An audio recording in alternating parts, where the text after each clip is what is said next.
Senator Lacson, Senator Soto, Senator Pacquiao, and others who may be attending soon. This is a time of budget. That's why a lot of people are wondering why sometimes there are very few senators attending.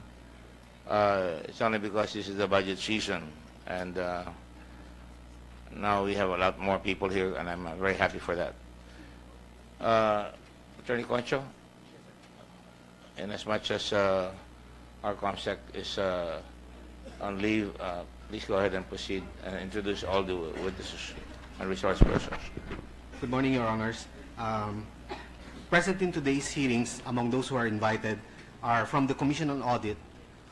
Attorney Michael Aguinaldo is represented by Ms. Emilia T. Castillo.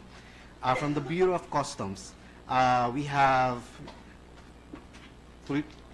Commissioner Isidro S. La Peña, and then we also have Captain Gerardo Gambala, Attorney Mandy Anderson, Mr. Stanley Pascual, Mr. Rainier Ragos, Mr. Joel Pinawin, and Mr. Mike Saban. From the National Bureau of Investigation, Your Honor, we have in attendance Mr. Vicente A. de Guzman III. From PIDEA, ASEC Ricardo C. Quinto is represented by Mr. Norman Balquedra. Excuse me, would you please, will all the witnesses please occupy the seats in front? All those mentioned who are present, could you please occupy the seats in front? We'll just take out the other.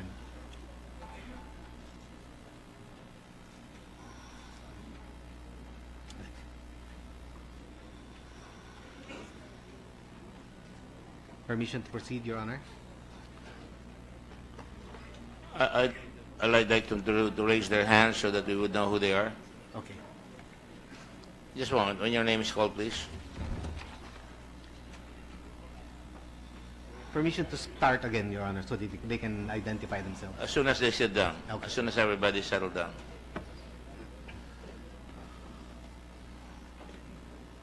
All right, you may proceed. Okay. From the Commission on Audit, Your Honor, representing Attorney Michael Aguinaldo, Mr. Emiliana T. Castillo. Ms. Who is Castillo. Ms. Castillo?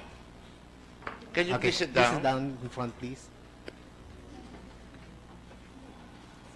From the Bureau of Customs, Commissioner Isidro S. La Peña. Welcome and congratulations. I don't know if I should congratulate you. Thank you, sir. We also have Captain Gerardo Gambala, who is present. Attorney Mandy Anderson. Mr. Stanley Pascual. Mr. Stanley Pascual. He's not here? He was... Ayan. Mr. Pascual is Ito na coming. po. Mr. Stanley Pascual is here. Mr. Rainier Ragos. Okay. Mr. Joel Pinawin. Mr. Joel Pinawin. Mr. Pinawin, where are you?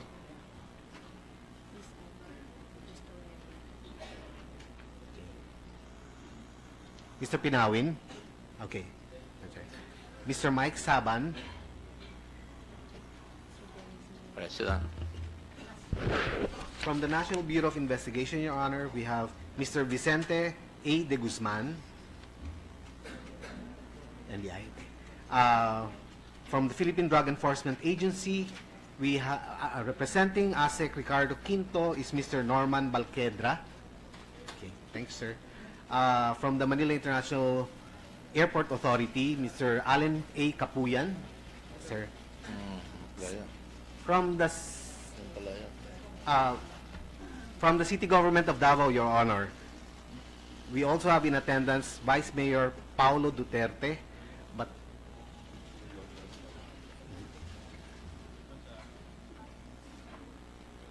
Who was the last one you called? Vice Mayor Paolo Duterte, Your Honor, Who is Vice Mayor Duterte? taking his seat, Your Honor. Duterte, will you please raise your hand, please? Oh, So I can recognize you. I have not met you. Sorry, thank you. I just wanted to recognize you. And who else? proceeding, Your Honor. From the Chamber of Customs Brokerage, we have representing Attorney Fernande Nage, we have Attorney Norberto V. Castillo. Attorney Castillo, please take your seat, please. Thank you. From EMT Trading, Your Honor, we have Irene May Tatad. Also in attendance, Mr. Chairman, is Mr. TJ Marceliana, Mr. Mark Taguba, Mr. Richard Tan Chen Julong, who is in the gallery. Mr. Ruben Taguba, Mr. Eduardo C. Dio,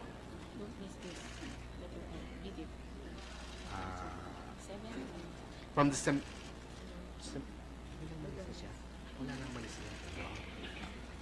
and also, lastly, Mr. Chairman, we have Attorney Maneses Reyes Carpio. Where's Attorney Mr. Carpio? Ah, Okay. Is that it? these are all the guests who are in attendance, Your Honor. I see Mr. Manili. Oh. Manili, come in. In addition, Your Honor, Mr. Dennis Baniego just arrived. Where is Mr. Maniego? Where is Mr. Maniego? Mr. Dennis Baniego. Ayan, sir. Could we ask you to take your seat, please? And Mr. Manili also, sir. Is that it? Yes, Your Honor. Those We who are invited others like Captain Faldon. Is he coming? Can you please make a report on the people we invited who are not here? Sir, we just received a letter this And then we night. subpoenaed them, right? Yes, sir. The subpoena was duly served, Your Honor. Julie, sir, did he receive it? Yes, the House helped receive for him, sir, and we just received a letter from no, the file doon. Diba yung letter?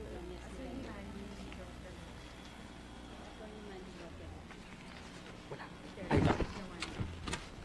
We received a letter this morning, Your Honor, saying Your Honor, it's a lengthy letter. Would you like me to read in total or just the gist? You will not be able to attend, Your Honor. For what reason? I will read the few portions, sir. Your Honors, I will attend all investigations to be conducted by a competent court anytime, anywhere when cases are filed against me. In fact, I have appealed to the President and both houses of Congress for the immediate conduct of trial by a competent court to hear and decide all cases involving the drug shipment and the allegations of corruption in the Bureau of Customs so that justice will be served. I am attaching a waiver, RA 1405, entitled An Act Prohibiting Disclosure or Inquiry into Deposits of any banking institution and providing penalty therefore. This waiver shall assist you in your investigation. You are free to look into all my bank accounts. All my brothers, sisters, nephews, and nieces are also willing to sign a waiver of their bank accounts. Just say the word. Your Honor, I have the highest respect for the Senate as an institution. That is why I attended 2 hearings, even with just an invitation, hoping that my side will also be heard. However, after said 2 hearings, I was not given a chance to fully explain my side. I was expecting that I would be given enough time and opportunity to be heard so that the Senate and the public will know what happened.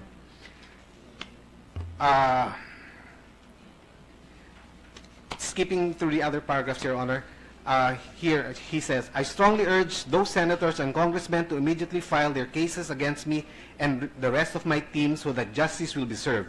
I continue to have highest respect for the Senate as an institution, but I no longer have faith in the impartiality of some of its members who have lied to malign me and other innocent resource persons. Skipping once again, Your Honor. This is not to defy the Senate as an institution. This is a way of protesting. I want my team and I to be the last victims of baseless accusations, persecution, and condemnation. You can find me at the following addresses. And he mentions 2 addresses, Your Honor. Again, Your Honor, this is in protest to protect my rights and the rights of innocent resource persons currently invited and those who will be invited in the future. This is not to defy the Senate as an institution which I continue to respect. I am only pursuing the clarification of the limitation of what can and cannot be said by both houses during privileged speeches and what can and cannot be done during House inquiries against invited persons. Respectfully, Nicanor Faeldon, Your Honor.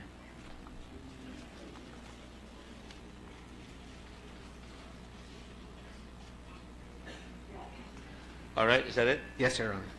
All right, the chair will entertain any motion to render him in contempt. But in the meantime, I'd like to have a discussion with all the senators later on as to what we do about the case of Mr. Faildon.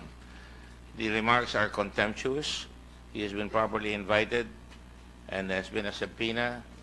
And although he has some grievances, I would like the Senate to properly address this particular matter because some of the remarks may be taken into consideration.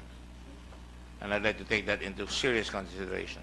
And therefore, I will not hold the ruling unless there are any other objections to that effect. I will call a hearing.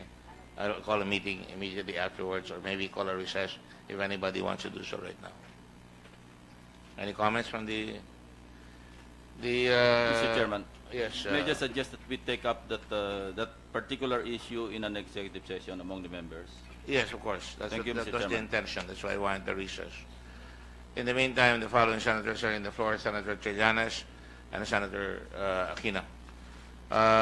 We shall now proceed with the hearing. We'd like to thank all those witnesses who came here without need of subpoena. There was much said about having come here on invitation. That is always welcome. The subpoena is a last recourse. Only ginagamit lamang natin yan pagka kailangan ng talagang tawagin ang isang testigo at kung hindi haharap, meron mga sanctions dyan. In the meantime, we welcome all those who came here and I'd like to proceed post haste. Mr. Lacson has made the reservation to speak. Go ahead, Mr. Lacson. Thank you, Mr. Chairman. My first question is addressed to the newly installed... Excuse me, Senator Lacson. My fault. We'd like to administer the oath to those who have not been here yet, who have not been administered the note to.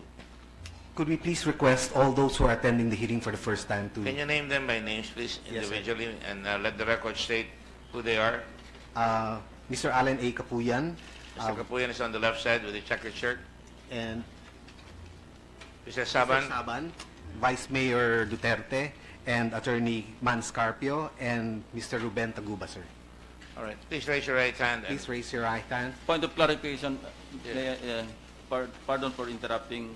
It's all Is right. this the continuation of the 6.4 billion shabu shipment, or is this hearing called because of the privileged speech that I delivered last August 23? all Just a right. point of clarification, Mr. Chairman. Well taken. Because if this is a new hearing, then we might as well, require everybody to take their oath. This is a continuation of the previous hearing. The report has been pending for the last several weeks, and we have only held on it because there are new matters that keep coming up. In the meantime, what is the pleasure of the other senators? Would you like Well, us if to... that's the case, then I withdraw my motion, if there was a motion. Can you speak on the microphone, please? Mr. Chairman, the way I understand it is that indeed you may continue with the original committee intention, but then you have mentioned that we are shifting also and including the privileged speech of Senator Lacson, and therefore we will probably, just to make sure, let's have everybody again take their oath. I think that will be the proper thing to do, and that is the intention of Senator Lacson asking. The point is well taken. Let me make a clarification. On the matter of drugs, we're almost completed. I just want to make sure that we tie up some loose ends, especially some of the witnesses have finally arrived that we've been waiting for. And we wanted to see Mr. Faildon, and that's why we are still tarrying on this issue. But the point suggested has been made, and I would like to request everybody, with apologies, to stand up, including all those who have been given previous oaths, who have rendered their oaths previously, as well as the new ones who are here. Will everybody please stand up here? Let the record state that all those previously invited have taken their oaths, but they'll take new oaths right now. Go ahead. Please raise your right hand. Do you solemnly swear to tell the whole truth, and nothing but the truth in this investigation? Please say I do if you do. Let the record state that they have all answered in the affirmative, Your Honor. Let the record state accurately and state their name on the record one by one. Mr. Manny Lee. Can you please speak on the microphone? Attorney Castillo. Attorney Castillo. Mr. Richard Chan. Mr. or Tan. And then go ahead, please, Mr. Mr. Capuyan. Yes. Are you still a general or a colonel or what? Retired colonel. Thank you. Please sit down when I call your name. And also, Mr. Saban. no, Colonel. Are you a colonel or No, sir. somebody said you were a colonel? Are you a civilian? Yes, Your Honor. What is your name? Michael Saban, Your Honor. Michael Michael Saban. Saban. Yes. Sit down. Attorney Mandy Anderson. I do. Yes. Sit down. Attorney Guzman. Thank you, Director. Attorney I do, sir. Gambala. I do, sir. Thank you, Depcon of Gambala. And the new Commissioner of Customs. Commissioner. Thank you. Thank you, Vice Mayor. Vice Mayor. Attorney Carpio. I do, Your Honor. Thank you, Attorney Carpio. I do, Your Honor. Thank you, Ms. Castillo. Norman Mr. Balqueda. Balquedra. Thank Balqueda. you. I do. Thank you. What's your name, ma'am? Excuse me. I'm Emiliana Castillo. Emiliana Castillo. Your Honor. Emiliana Castillo. Yes, ma'am. Thank you. I do, sir. From COA, Danilo Esmirasol. Yes. From COA, yes. Yes, Ms. Miss Taguba. Miss Ms. Tatag. Tatag. I do, Your Honor. Thank Mr. you. Marceliana. I do, Your Honor. Mr. Marceliano. Mr. Taguba. I do, Your Honor. I do, Your Taguba Honor. Mr. Ruben Taguba, welcome. Yes, I do, Your Honor. And Kenneth Dong. Thank you. Right. Let the record state also that Senator Pacquiao is also here.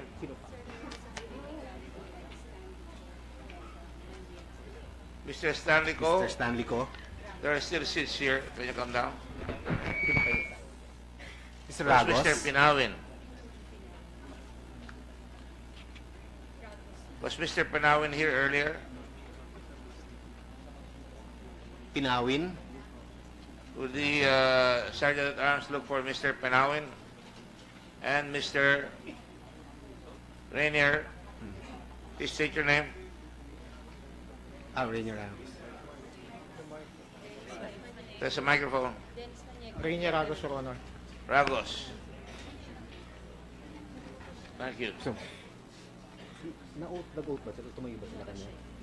Mr. Pinawin is here? Dumating ba si Mr. Pinawin? Nandiyan kanina. Pakitawag mo nga. Ayun. Oh, he's here. May we respectfully suggest that any witness who will excuse himself, please properly do so, so we don't have to look for you. Does everybody understand, please? Mr. Pinawin, you are not supposed to go out unless we tell you to do so. Raise your hand. Mr. Mr. Pinawin, Pinawin. raise your hand. could you please, Take your oath. you solemnly swear to tell the truth, the whole truth, nothing but the truth in this investigation? All right. Senator Lacson is recognized. Thank you, Mr. Chairman. As I said earlier, my first question will be addressed to the newly installed Bureau of Customs Commissioner and the other officials of the Customs Bureau. And this is actually the central issue in my privilege speech. Is there corruption in the Bureau of Customs? That's my question. There is, Your Honor. Kindly elucidate. Well, when I assumed as the Commissioner of Customs, the information I got is there was this TARA system. And the TARA system is actually a lagay system to facilitate the movement of the goods of certain businessmen. But This has with the permission of Senator Lacson, Dennis Banyago, where are you?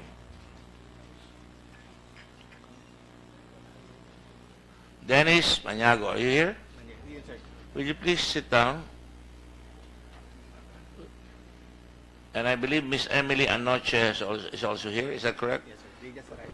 You just right. Please raise your right hand also and repeat after the ComSec. Mr. Maniego, pwedeng mag-oath po tayo, pati Pati si Emily. Do you solemnly swear to tell the truth, the whole truth, and nothing but the truth in this investigation? Please sit down. Please proceed, Senator Lacson. Thank you. May I also pose the same question to Director Gambala. Is there corruption in the Bureau of Customs? As far as I know, sir, when I arrived in the Bureau of Customs, sir, there are issues regarding extortion, sir, harassment, as well as issues that people will help importers or other unscrupulous persons to undertake smuggling, sir, or technical smuggling, sir. That's the issues I was confronted or I was told when I was arriving in the Bureau of Customs, sir. Meron bang TARA system sa Customs Bureau? Yes, sir, that's what I heard, sir. Yes, sir. Attorney Mandy? Yes, Your Honor. There's a TARA system in the Bureau of Customs. Can you provide more details, please? When we sat, Your Honor, I had the opportunity to talk to different rank and file employees, and some of them would mention that there was a system of distribution of money, but there was that was all I got from them. Regular. Yes, regular. In other words, TARA. Yung sinasabi ni... Yung They didn't call it TARA. They just said there was a regular distribution of money. Mr. Pinawin, is there corruption in the Bureau of Customs?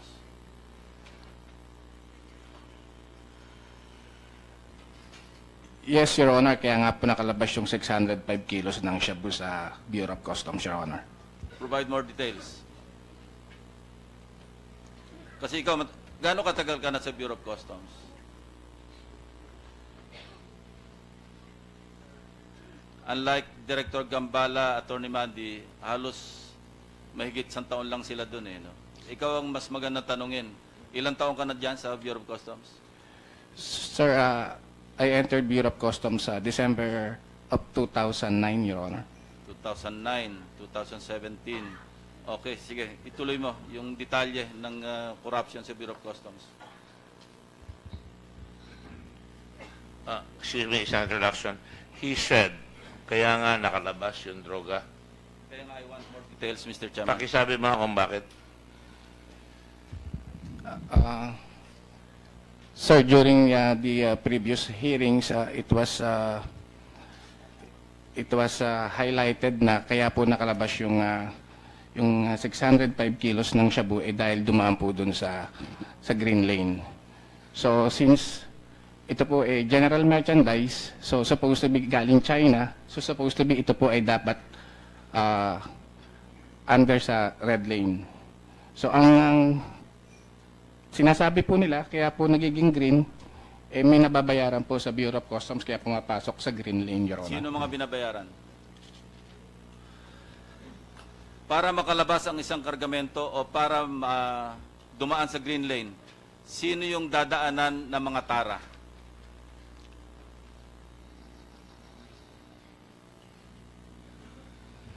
Opisina muna, sa kanila natin pag-usapan yung mga tao.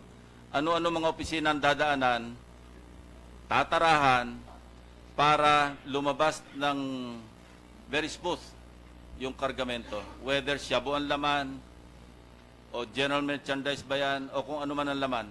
Ano-ano mga opisina ang dadaanan?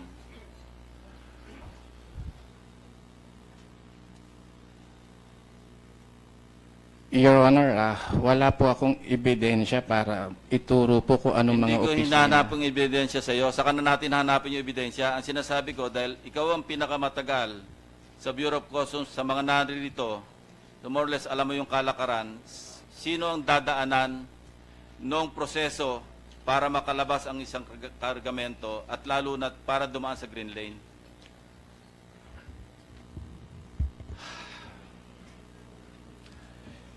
Your Honor, ang chismis po. Di chismis, yung alam mo. Information. Sir, ang pagkakaintindi ko po, ang unang nilang kakausapin dyan is yung RMO Sige, tuloy mo. para po maging green lane. Ano Your yung Honor. RM mo? Risk Management Office, Your Honor. Proceed.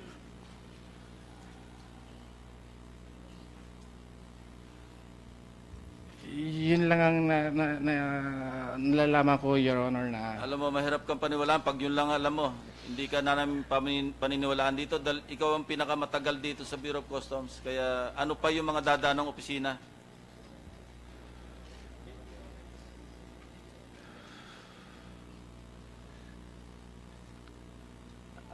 Sir, can I consult with my lawyer? You invoking your right against self-incrimination? Okay.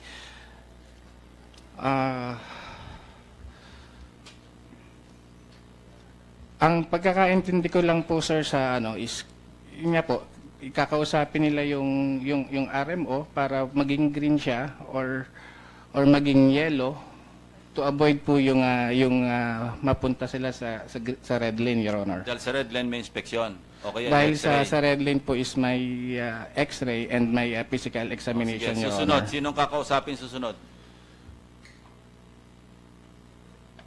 Ang alam ko, sir, ang susunod na kakausapin nila dyan is the district collector and yung assessment ng district, Your Honor. Sino ang kakausapin nila sa RMO?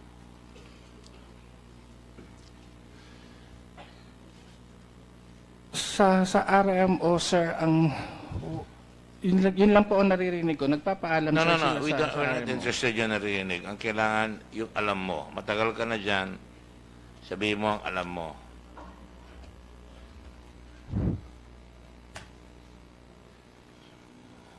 Sir, yung alam kong kinakausap po sa RMO nagretiro na po, Your Honor. Sino yan? A certain Mr. De Vera, Your Honor. Kailan nag-retire? I think last year or this year, Your Honor. Hindi pwedeng I think. Kasi nangyari ito May 25. I think it's last year, Your Honor, na mag-resign, na mandatory retirement po yung a certain Mr. De Vera, Your Honor. Okay? You're happy with that? I'm not happy, Mr. Chairman. Hindi kompleto yung istorya. So, kumpletuhin mo yung istorya mo. Alam mo yan. Ikaw ay batang stadium kung tawagin. Andiyan ka. Nababanggit yung pangalan mo palagi. Kaya ngayon ka maghugas. Sabi mo kung sino sa RMO ang binibigyan ngayon ng tara. Sir, yun nga lang po yung pagkakaalam ko na ang kinakausap nga po is yung Mr. De Vera. Ang sabi mo kanina, with the permission of Senator Lacson, I'm not trying to, sabi mo, kaya nga po lumabas yan dahil may tara. Yes, Your Pero Honor. alam mo kung sino ang binigyan nung panahon na yan.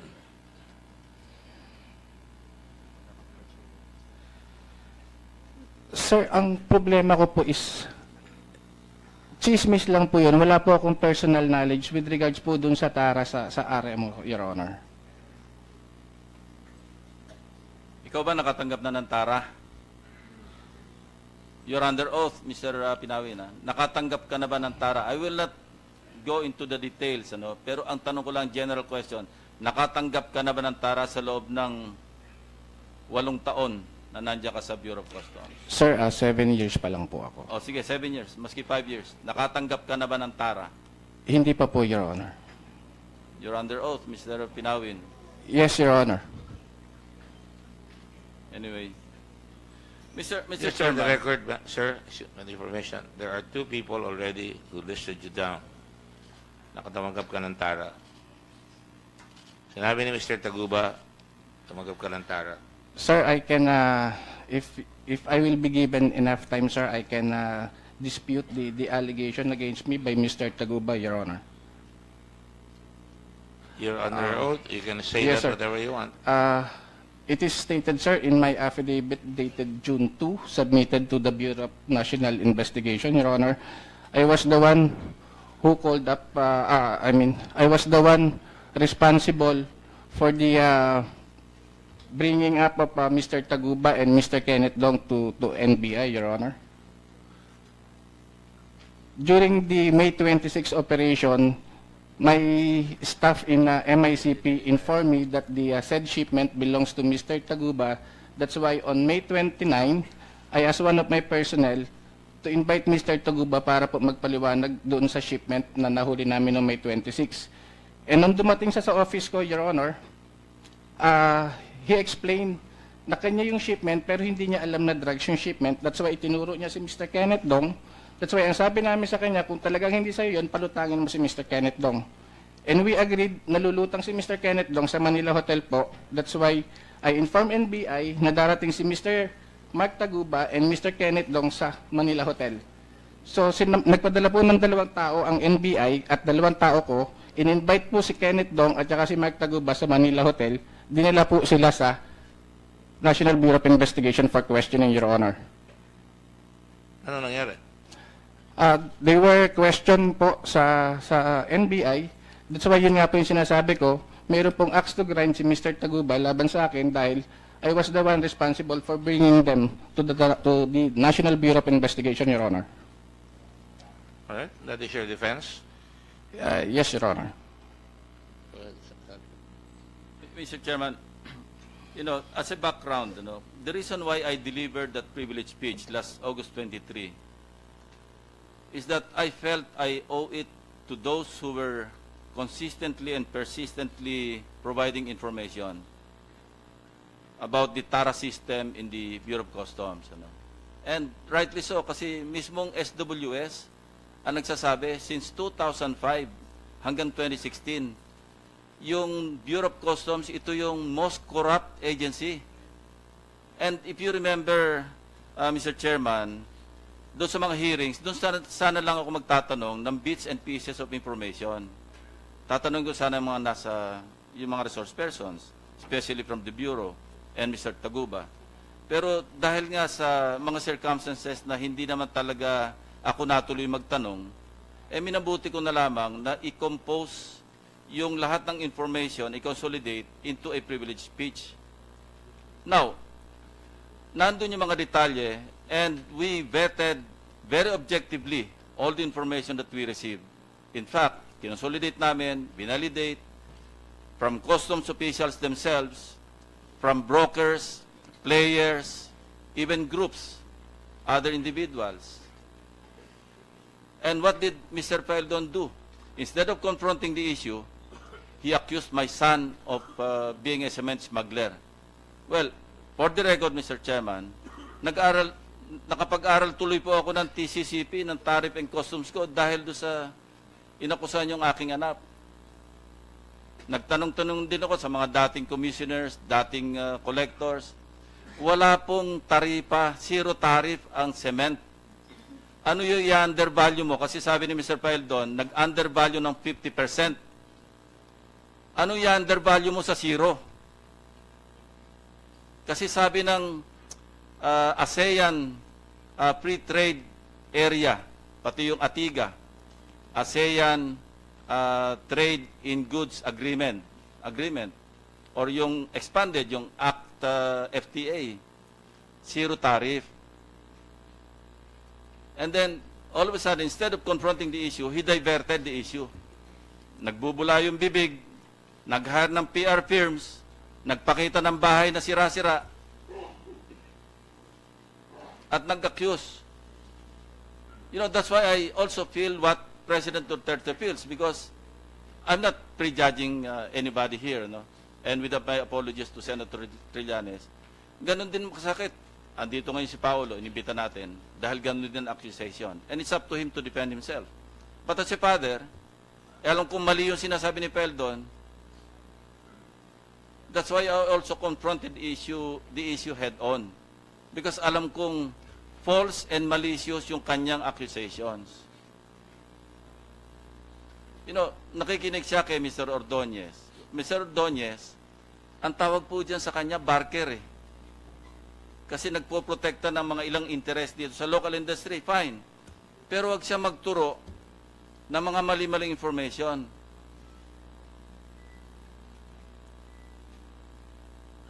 You know, Mr. Ordonez is now facing an administrative complaint before the Philippine Competition Commission, violation of Section 14, yung restricting competition, and Section 15, yung abuse of dominant position. And the Philippine Competition Commission, for the information of this committee, Mr. Chairman, meron silang nakitang reasonable grounds to proceed with that administrative complaint filed by former Undersecretary Vic D. Magiba of DTI. Sinasabi niya yung freight cost. Ang freight cost, wala naman pakialam yung Bureau of Customs, Mr. Chairman, kasi that's between the shipper or the importer and the supplier. Pag nakalagay doon, $8 per metric ton, that's it. And customs could be guilty of abuse of discretion pag pinakialaman mo yon. Anyway, I'll go back to my previous question. Sino ba bang mga taga-customs dito na pwedeng tanungin? With your permission, Mr. Senator Lacson, I'll just go back to Mr. Pinawin. Mr. Pinawin, sabi mo sa kanya, dali niya si Kenneth Dong. Idinahilan niya ba si Kenneth Dong sa'yo na nagdagay ng drugs? During the during the interview po with Mark Taguba on May 29, Your Honor, ang paliwanag niya po sa amin, hindi niya alam kung anong laman po ng shipment at ang nakakaalam daw nga po ay si Mr. Kenneth Dong. That's why ang sinabi namin sa kanya, tulungan mo kami, tutulungan ka namin. Kanino sa kanya? Ano po? Sinabi mo sa kanya, kaninong kanya? Sinabi ko po kay Mark Taguba na tulungan niya kami, palutangin si Kenneth Dong para nga po malaman namin kung sino po talaga yung totoong may-ari ng shipment, Your Honor. So, ang una pong sinabi ni Mark, sige, tatawagan po namin si Kenneth Dong, mag-set po siya ng meeting kay Kenneth Dong. Ang unang sinabi ko nga po sa kanya is sa Shakey's dahil yun po yung pinakamalapit na restaurant sa office ko. Sa likod lang po kasi yun ng Manila Hotel, Your Honor. And then he texted me around past 11, ang sabi niya, nalipat daw po ng Manila Hotel. That's why nung sinabi niyang nalipat ng Manila Hotel, we informed NBI po na darating si Kenneth Dong at si Mark Taguba. Dinampot ba sila ng NBI? They were invited po, Your Honor, to go to NBI that day, Your Honor, May 29 po. And is Director de Guzman aware of what happened then? I don't have personal knowledge. It's our investigators, Your Honor. Is he here? Can you please come forward very fast? Raise your right hand again and repeat after the ComSec. You solemnly swear to tell the truth, the whole truth, and nothing but the truth in its investigation. Your name, please. Can you please press the microphone? Agent Dennis Sian, Your Honor. Dennis? Dennis Sian. Yes, you were here before. Dennis, meron ba nangyari doon kay Kenneth Dong? Nabalitaan niyo ba? Ano nakuha niyang investigation niyo? Your Honor, what happened then was that Mr. Taguba and Mr. Kenneth Dong, they were invited for an interview. Nasabi na yon. Ano nangyari sa interview? Anong findings niyo? So, nagtanong po kami regarding po doon sa shipment. And wala pa ho talaga kaming alam noon. Ang pinakiusap po namin sa kanila, kasi meron nung binabanggit si Mark noon na broker niya. So, ang sabi ho namin, kung pwede, pakicollate lahat ng documents.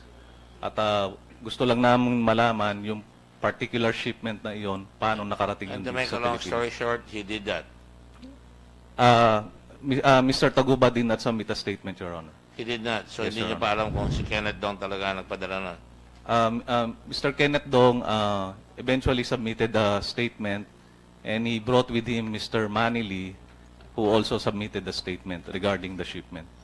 So, doon po nagkatagpi-tagpi ngayon that we learned na ang lumapit po kay Mr. Manili ay si Mr. Chen Julong naman po. So, Si Chen Ulong. yes, Your Honor. Lumapit kay Manili. Mr. Manili po, para ho maghanap po ng broker. And then si Mr. Manili po, nilapitan ho si Mr. Kenneth Dong. Mr. Kenneth Dong, nilapitan ho si Mr. Mark Taguba. And then, nagsubmit din po ng statement itong si Miss Irene May Tatad na wherein she revealed na ano lang po daw siya, consignee for So wala hire. kayong nalaman doon? Wala kayong nalaman na droga doon? Wala po. Yung doon po sa initial interview po namin sa kanya. Sa initial interview. Apo. Later on, meron? Yun na nga po, yung pong pag-ship po nila baling ganyan, sila po yung nag-facilitate ng shipment. Well, na-take up na namin yan. Na nagpadala dito ay yung Hanpei. No? Sila nagbalot, sila naglagay ng mga cylinders na binuksan ni Mr. Estrella, na Estrella na kung ano. Pero balikan ko na siya. Ikaw nagsabi na kaya nga nakalusot yung drugs eh. Paano mo nalaman may drugs yan? Paano mo nalaman na gano'n, Mr. Pinawin? Sir, nung una hindi po namin alam na may drugs po talaga. Kasi nung pumunta po kami sa Valenzuela, ikwento ko po muna, sir. 11 o'clock po tinawagan ako ni Colonel Estrella. I was informed na maghanda po ako ng tactical team at may operation daw po kami. So pinapunta niya ako ng Valenzuela, minute niya kami sa may Pure Gold, sa may Paso de Blas, Your Honor. And then sabi niya, hinihintay niya yung Alpha. So, around past 12, dumating Ano yung Alpha? Asset, Your Honor. Asset. So, nung dumating po ng past 12 yung Alpha, nag-usap po si Colonel Estrella at saka it turned out si Mr. Richard Tan doon po sa loob ng sasakyan ni Mr. Tan. So, hindi ko po alam kung ano na pag-usapan nila inside doon po sa Toyota Grandia na auto ni Mr. Tan. And then Ano na namin yan? Tapos Yes, ano sir. naging role mo? Actually, ang naging role ko po doon is, nung binuksan po namin yung crate, ang expectation po kasi namin nung bubuksan yung crate, andun po yung shabu. So, nung binuksan po namin yung crate, wala pong shabu, andun po cylinder.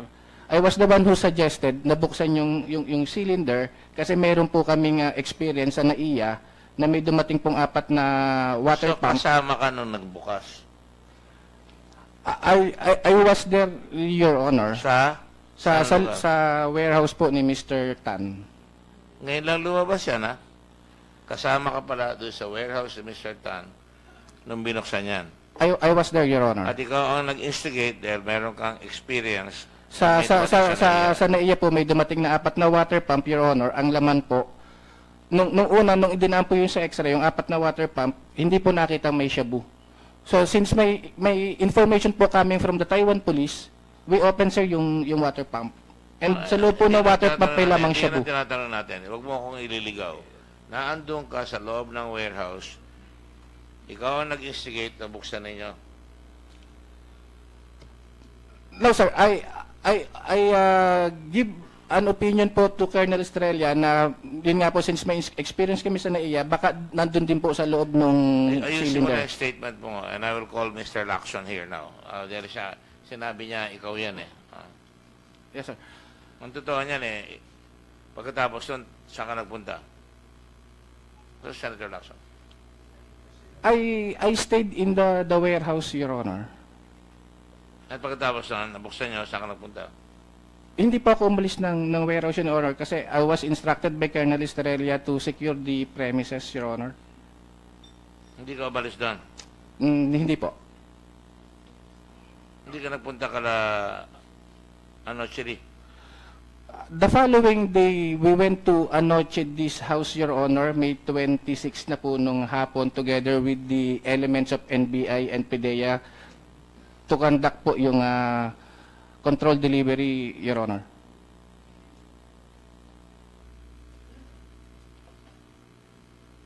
Senator Lacson?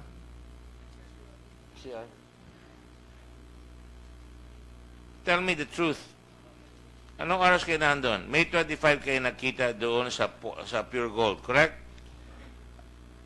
Maghahating gabi na po ng May 25. Alas 11 ka tinawagan. Dumating kayo doon, anong oras? Alauna na.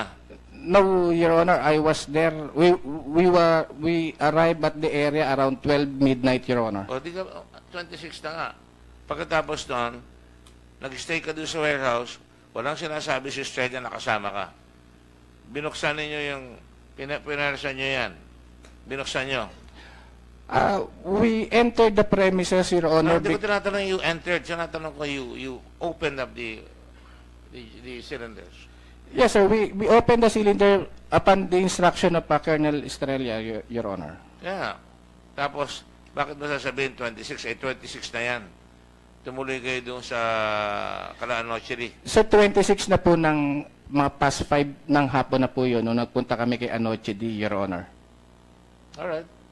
I'll take your word for it. I'll get back And to it. when we entered, Your Honor, we have the waiver po.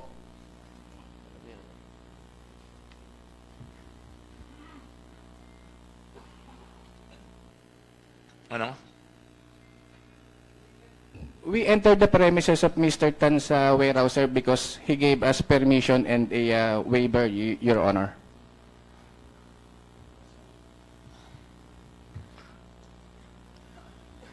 In effect, ikaw ang nagbukas ng pinto, di ba? Pinabuksan mo yung pinto kay Anoche D. Ako yung kumatok, sir, sa house ni Mr. D. Alright. Senator Lacson, please.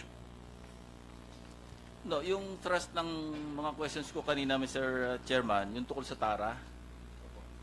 So, gusto ko lang ipurso yung mga tanong ko. Mag-provide pa ng additional details si Pinawin. Sino pa dadanan? Aside from RMO, sino pa dadanan? Kay chismis yan, kay information mo yan, kay may personal knowledge ka, saan pa dadaan? Bago tuluyan makalabas sa gate. Sir, yun lang ang alam ko nga po is RMO and then the district collector's office, Your Honor, yung district collectors at saka po assessment. Kasi doon naman po dumadaan yung mga documents, Your Honor.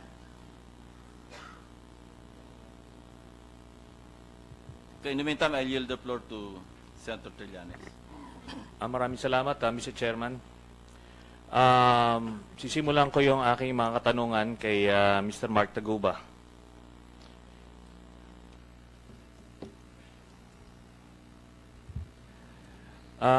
Mr.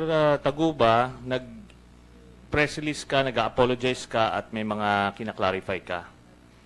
Ngayon ang tanong ko, alin dun sa testimony mo ang binabawi mo?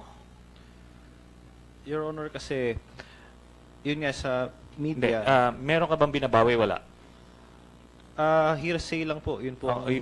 Pero dun sa mga sinabi mo na una, wala kang babaguhin doon? Yun ba Wala yan? po. Wala. Okay.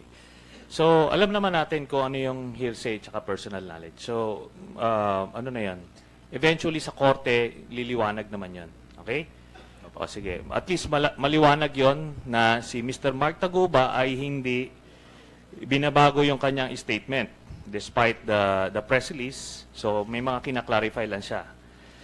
Okay. Ngayon, dun sa yung testimony mo, ang tinuturo mo na point person or contact person dito sa Shabu shipment ay si Mr. Kenneth Dong. Tama ba? Yung container pong yun. Pero, Your Honor, kailangan ko pa rin sabihin na kailangan muna ipatunayan na doon nga sa container na yun nanggaling yung Okay. Naintindihan ko yun. It will be, that's your contention na as far as Mr. Taguba is concerned, walang laman ng Shabu yun. But, pinag-uusapan lang natin dito, ito yung mga allegations on hand na yung container van na yun eventually na-discover sa Valenzuela na may Shabu. Sa korte, i-assert mo na hindi mo alam yan kasi meron kang ibang packing list. Di ba? At the same time po, yung inconsistency po ng mga report ng CIIS. Okay. So, sige. So, ang tinuturo mo, contact person si Mr. Kenneth Dong. Opo. Okay. Ngayon, ito si Mr. Kenneth Dong, ha? Ayan. Okay yan. Yung, sino kasama mo dyan, Mr. Kenneth Dong? Yung nasa dulo, wag mo na i-mention yung nasa gitna. Si Mr. Paolo Duterte. Paolo Duterte. Okay, next picture.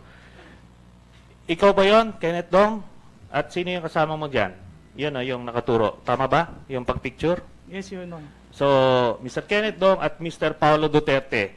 Hindi kayo ano rito, ha? Itong picture na to na naghaharutan sa kwarto, hindi ito acquaintance. Okay? Yan lang yan. Next, si Mr. Taguba, minention mo, doon sa text message mo, na nung nagka-problema ka, ay pumunta, nag-ano ka ng, ito pa pala, si Kenneth Dong at si Mr. Duterte. Hindi ko na lang i-include muna si Mr. Baste kasi wala namang lumabas so far. Ngayon, dito pero just to prove na ikaw ay family friend. Okay? Ngayon, ikaw, Mr. Taguba, you pointed to Mr. Small Abellera as part of the Davao Group na nung nagkakaproblema ka sa shipment, ni-refer ka ni Jojo Bacod kay Tita Nani, tapos si Tita Nani ipinakilala yung grupo, si Jack, tapos eventually si Small. Tama ba yung sinasabi ko? Yes, Your Honor. Okay, yes. So, ito si Small.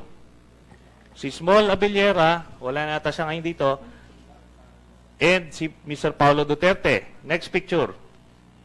So, talagang ano ito? Hindi ito basta-basta acquaintance lang, kasi city councilor ito ng Davao at vice mayor naman si Paolo Duterte. Next picture. So, okay, next picture. So, yan. Okay. Yan si Small Abellera. Ngayon, punta tayo, sinasabi mo, ang shipper nung container van is sino? Shipper si Richard, sino? Yung logistics provider, sino yan? Si yung Hong Fei. Pero ang Hong Fei. Ang nakalagay po sa dokumento ata. Pero Hong Fei eventually yan. Di ba? Yes po, Hong Fei po. Si Richard Tan, Richard Chen, Richard Tan. Okay? O ito si Richard Tan, Richard Chen. Ikaw ba yan na nasa Malacanang?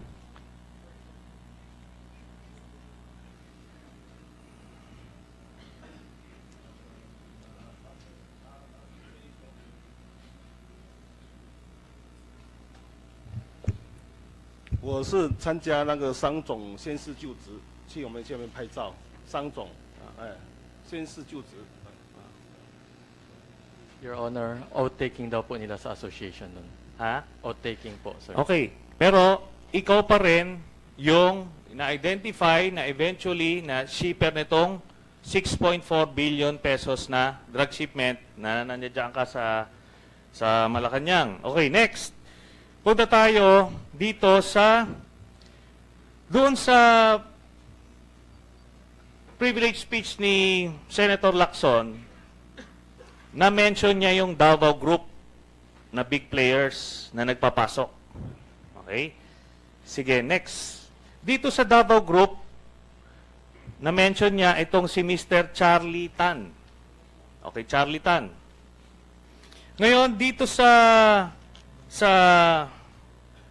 testimony, let me just introduce Mr. Charlie Tan. Dito sa testimony ni Mr. Las Cañas dito sa Senado, ito yung kanyang statement from the transcript, and I quote, noong na-delay na ito ng husto, meron siyang gisabi sa akin na 100% siya binalahan ni Charlie Tan ng illegal drugs, particularly shabu, ang aking van. Ito ang sinasabi, ang kausap niya rito ni Mr. Las Cañas ay si Mr. Paolo Duterte. So, pinapa-escortan niya. So, pagdating ng van sa Davao, escortan mo ang van, ipa-deliver natin doon sa isang barangay, sa kanyang barangay na Catalunan Grande, at pag-open ito, kung may laman, huliin mo si Charlie Tan. So, nag-agree si Mr. Las Cañas.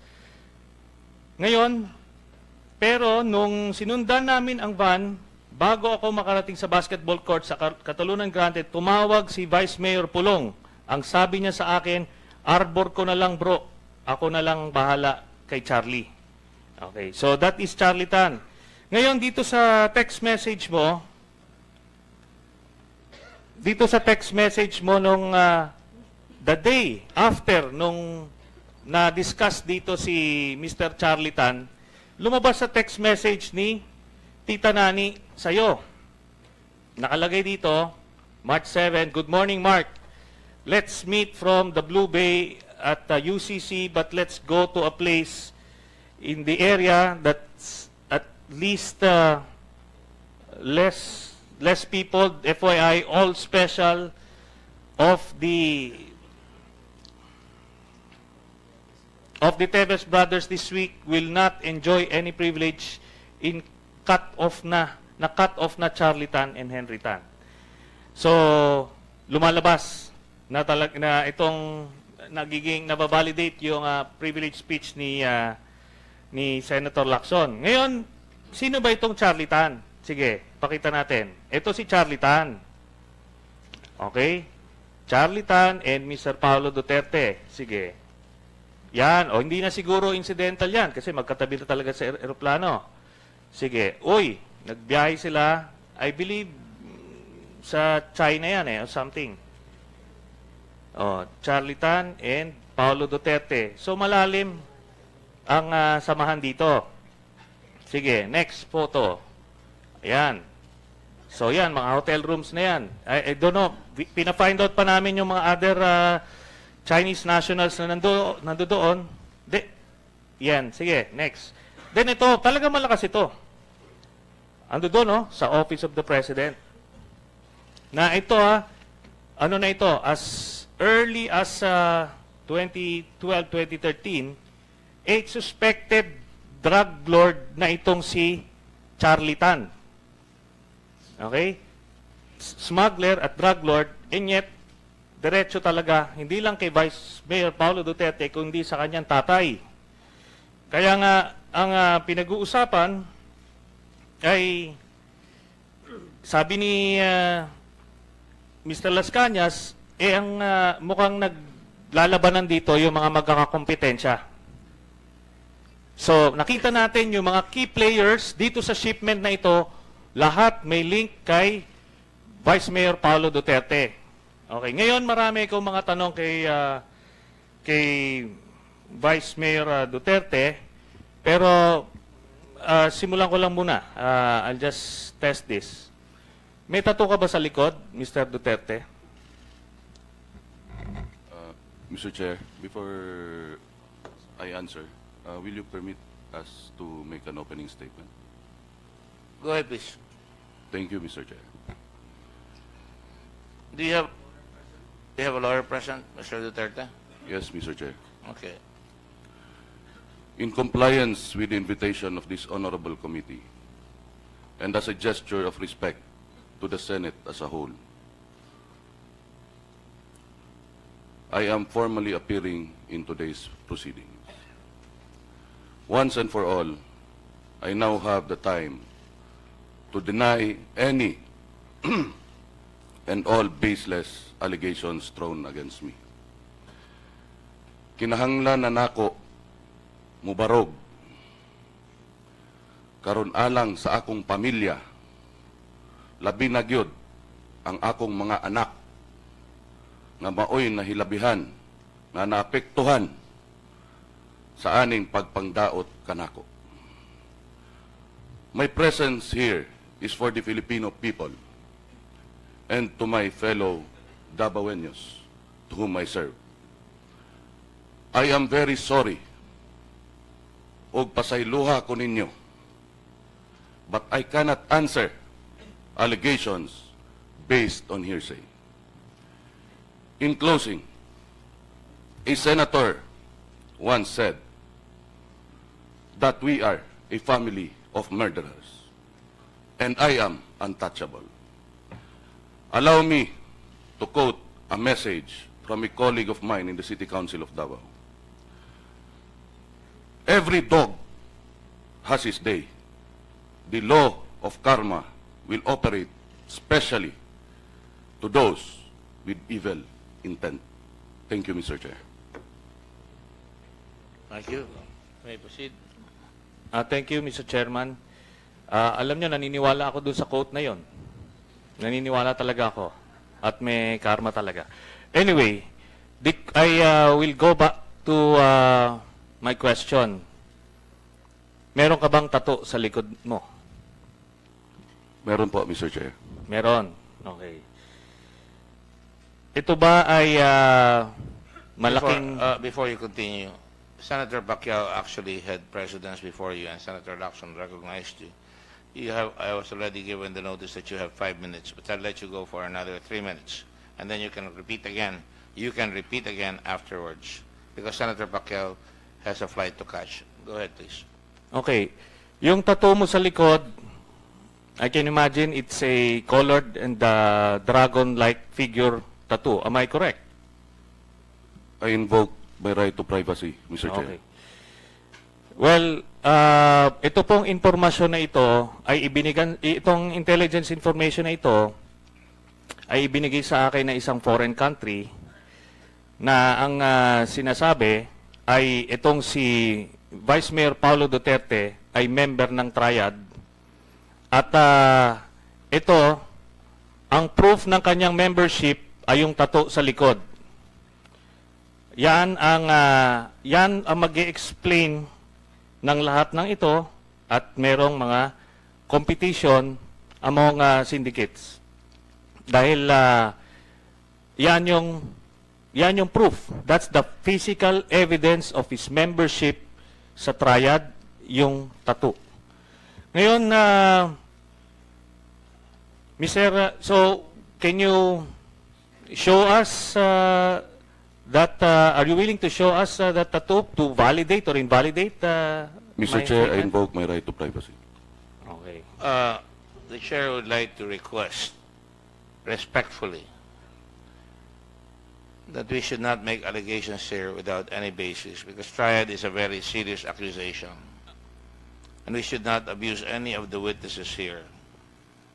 I totally agree, Mr. Chairman. That's why I am presenting. Then the chair would like to counsel everyone here to be very careful, because everybody has rights here, and the chair intends to make sure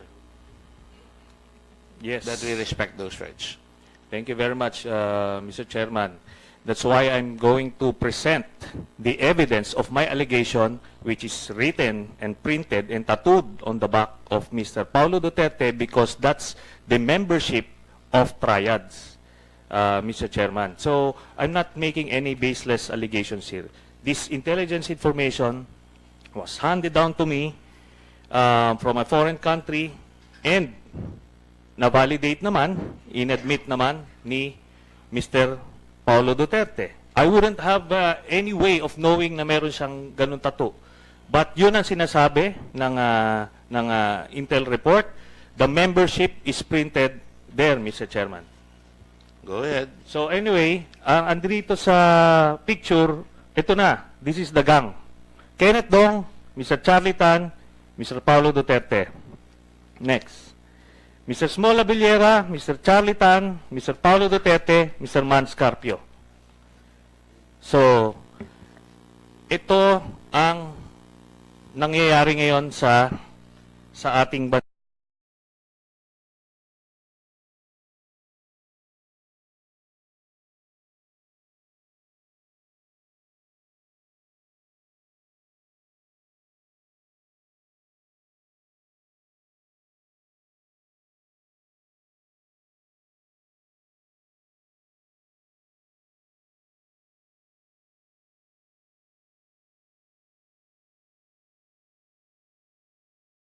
Accounts. Ngayon, Mr. Carpio, you admitted going to the customs. Am I correct? Mr. Chair, can I also be allowed to read a brief statement? Sige, I will not ask. I'll skip the question. Before I answer, Mr. Chair. I will allow question. allow the gentleman, Mr. Carpio, to make his statement, but I will ask Senator Trillanes to hold off because his time is up. Senator Pacquiao will follow through. Thank you, Mr. Chair. Chairman Gordon, members of the Blue Ribbon Committee, ladies and gentlemen, good morning. I am here to give due respect to the committee invitation and defer to the authority of the Senate to conduct inquiries in aid of legislation. Me and my brother-in-law have been publicly crucified based on rumors and gossips. I do not know Mark Ruben Taguba and have not met him. I am a lawyer by profession, and my practice involves representing my clients in courts and other government institutions, including the Bureau of Customs. In fact, the case I'm working on in the BOC dates back to the administration of President Aquino. I am here before this committee to formally declare that I have no knowledge of or involvement in the illegal drugs shipment, which is the subject matter of this inquiry, and to assist the committee in whatever way I can as a resource person. Thank you. Thank you, Mr. Chair. Okay, Mr. Pacquiao, you may proceed. Thank you, Mr. Chairman. Good morning. My question is to Taguba. You have 10 minutes. Mark Taguba. Plain. We have 10 minutes because there are very few of us here, so you have 10 minutes for questions. Thank you, Mr. Chairman. Mr. Taguba, yung transaction mo sa sa alleged Davao Group na sinasabi mo start from January to March.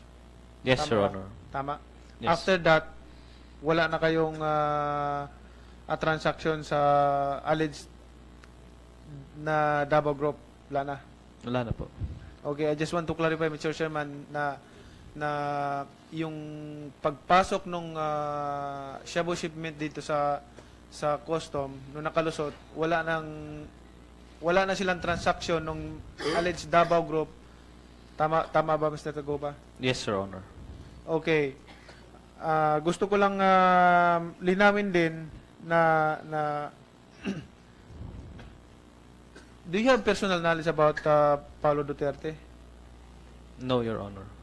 No. Paano mo nabanggit ang pangalan ni Paolo Duterte dito sa hearing na to? Your Honor, yung binabanggit po kasi yun sa akin nung Tita Nani. Nung nabanggit ko po yun una dun sa Congress po. Nung tinanong po ako ni Congressman Miro Kimbo. So, hindi mo talaga alam kung itong Davao Group o totoo ba itong Davao Group, sa tingin mo, totoo ba yung Davao Group o hindi? Tingin ko po, sabi-sabi lang nila. Hindi ka naniniwala? Hindi po. Eh, ba't mo binabanggit yung pangalan ni Paolo Duterte? Your Honor, sabi kasi nila eh. Yun ang pagkakasabi nila sa akin.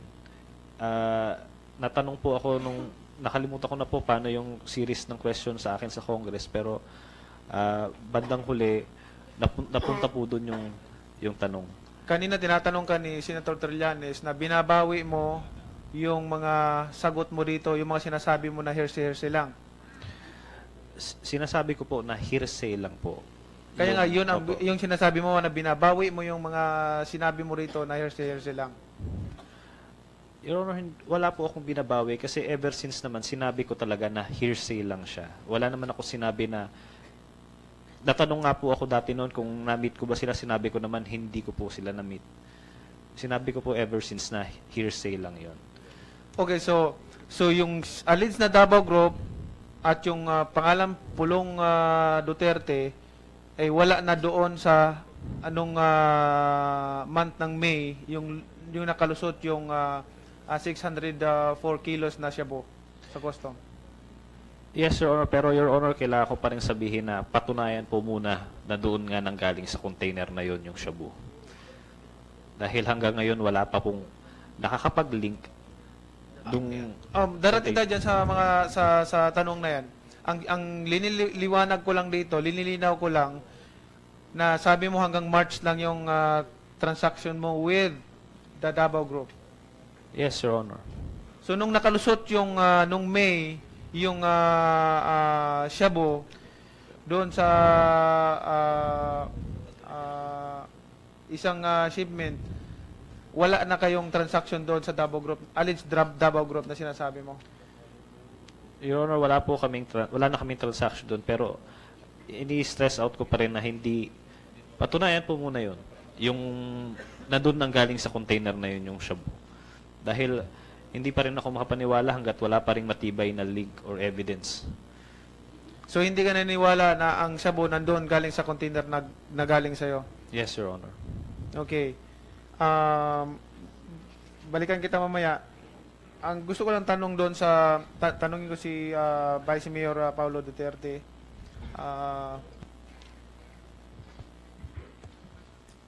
Alam mo ba tong Davao Group na sinasabi nila? Wala po akong alam dyan, Your Honor. About dito sa mga Tara issue? Wala din po ako alam dyan, Your Wala Honor. king alam. Okay. Kay Mans Carpio naman? Do you know Davao Group? Your Honor, I have no knowledge about any Davao group. Okay, about the Tara issue, may alam ka ba? Wala rin po akong alam, Your Honor. Okay, thank you. At Mr. Taguba, sa iyo ko itatanong ang lahat ng ito dahil ikaw ang may nagsabi ng lahat ito at ginamit mo ang pangalan ng Paolo Duterte. So hindi mo pa siya na-meet si Paolo Duterte? Hindi po, Your Honor. Hanggang ngayon? Hindi. Ngayon po na unang nakita siya. Okay. Na-meet mo siya ngayon? Nakita mo na ngayon? Nakita ko po ngayon. Ngayon mo lang siya nakita? Ngayon lang po. Oh, bakit mo binimension yung pangalan niya? Yun nga po. So hindi ka naniniwala pag mention mo sa pangalan niya? Ano po, yun nga. Sinasabi lang nung tita Nani. Ako mismo, hindi ako naniniwala. Alam mo, ang gusto kong malaman dito, yung mismo talagang nagdala ng shabu dito sa Pilipinas. Kasi pag itong Tara ang pinag-usapan natin, nakapokus tayo sa Tara, nawawala yung mga nagpasok ng shabu dito sa Pilipinas, yung mga nagdala pa, for how many years na siguro nila ginagawa yan, and tumatawa lang sa atin ngayon dahil ang Tara issue ang pinag-usapan natin, nakapokus tayo. Although, hindi ko naman dinideny at hindi tinatanggi na huwag natin pag-usapan yung Tara issue, but let's focus to the shabu shipment na nakalusot sa custom. Yun ang ano natin dito, at ikaw ang may responsibility nun dahil galing sa iyo yung shipment na yun. Hindi po yun panapapatunayan, pero meron pong, ito yung fact, nahuli po yung shabu dun sa warehouse ni Richard Tan. Dapat po siyang tanungin tungkol dyan. Siya po nagparating, siya rin na makakaalam kung sinong tatanggap ng shabu. Richard Tan, alam ko nakakaintindi ka ng Tagalog. Tama ba? Tama ba? Alam ko nakakaintindi ka ng Tagalog. Yes. Konti lang, konti lang. Konti nga lang yung Tagalog mo pero nakakaintindi ka fluently sa Tagalog. Okay, tanungin kita. Sinabi mo dito na yung camera mo sa warehouse ay sira. Yes, tapos na ako manusia for CCTV manu for siya senator ng machine na. Actually, ang camera sa warehouse mo hindi sira.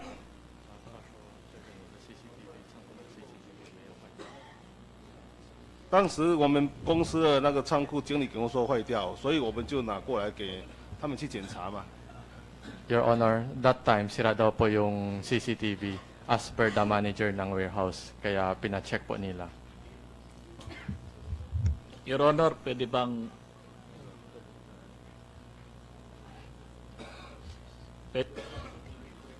pwede bang sumingit doon sa sinabi ni Mr. Chan?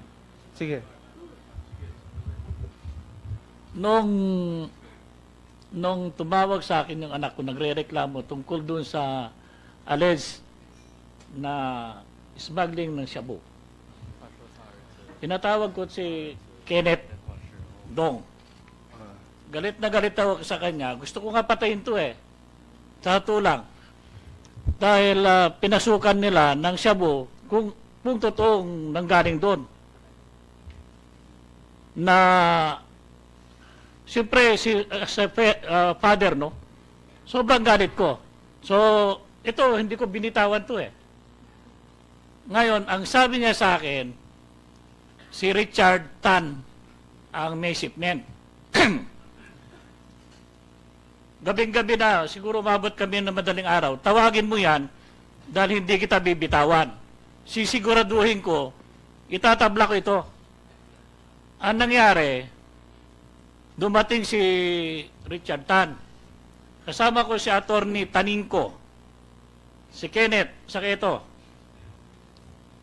Noong kinoconfront ko siya, tungkol doon, meron ka CCTV. Sabi mo, meron kinuha na custom. Huwag kang magsinungaling dito. No, custom. Open ho yun. Hindi ho sira yun. Please address the chair. Okay, mag-usap. Address the chair. Sorry, Your Honor. Kasi na, grabe yung... Ngayon, walang Chinese po, Your Honor. Wala hong Chinese, Your Honor, na may warehouse na sira ang CCTV. Eh, mga Chinese nga basi konting, lang, namanakawan sila, ganun na sila ka nanggagalaiti. Ito pa yung warehouse na malaki. Question ko lahat, even the manner of operation. Tell you, Your Honor, naging custom police po ako. Ang pag-operate, hindi ganon. Up to now, asan yung mga tao niya inimbestigahan? Mga personer, yung mga trabahador. Ang style na pag-operate, pag pinasok mo yan, meron ka, pag nakita mong positive, antimano may warrant ka. Iwawarrant mo lahat ng dokumento, lahat ng computer. Pati yung mga tao doon, imbestigahan lahat. In fact, dinigaw ng NBI eh. Sila, tatapusin muna dapat nila ang yung operation nila, saka ite-turn over sa NBI. So yung CCTV 101% na meron. Buhay yun. Thank you, Your Honor. Mr. Taguba. Gusto kong tanungin about sa CCTV si Joel Panawin. Sinong nagsasabotahin ng kamera sa warehouse sa Hongfei? Hongfei. Your Honor, with regards po dun sa CCTV, hindi po namin napansin yung CCTV that night. Kasi nga po, madaling araw po yun, hating gabi na. Hindi naman po yung CCTV ang target po namin, Your Honor, kundi po yung drugs. So yung attention po namin, nandun po sa paghahanap ng drugs, Your Honor, hindi po dun sa CCTV. Excuse me, Senator Pacquiao. Senator Dillon is present, and yes, we just recognize the presence of Senator Dillon. And the Senate President. Thank you. Alam mo, hindi ako naniniwala na walang nagsabotahe sa CCTV. Ang CCTV, Mr. Tan, hindi ako naniniwala na sira ang CCTV ng warehouse mo.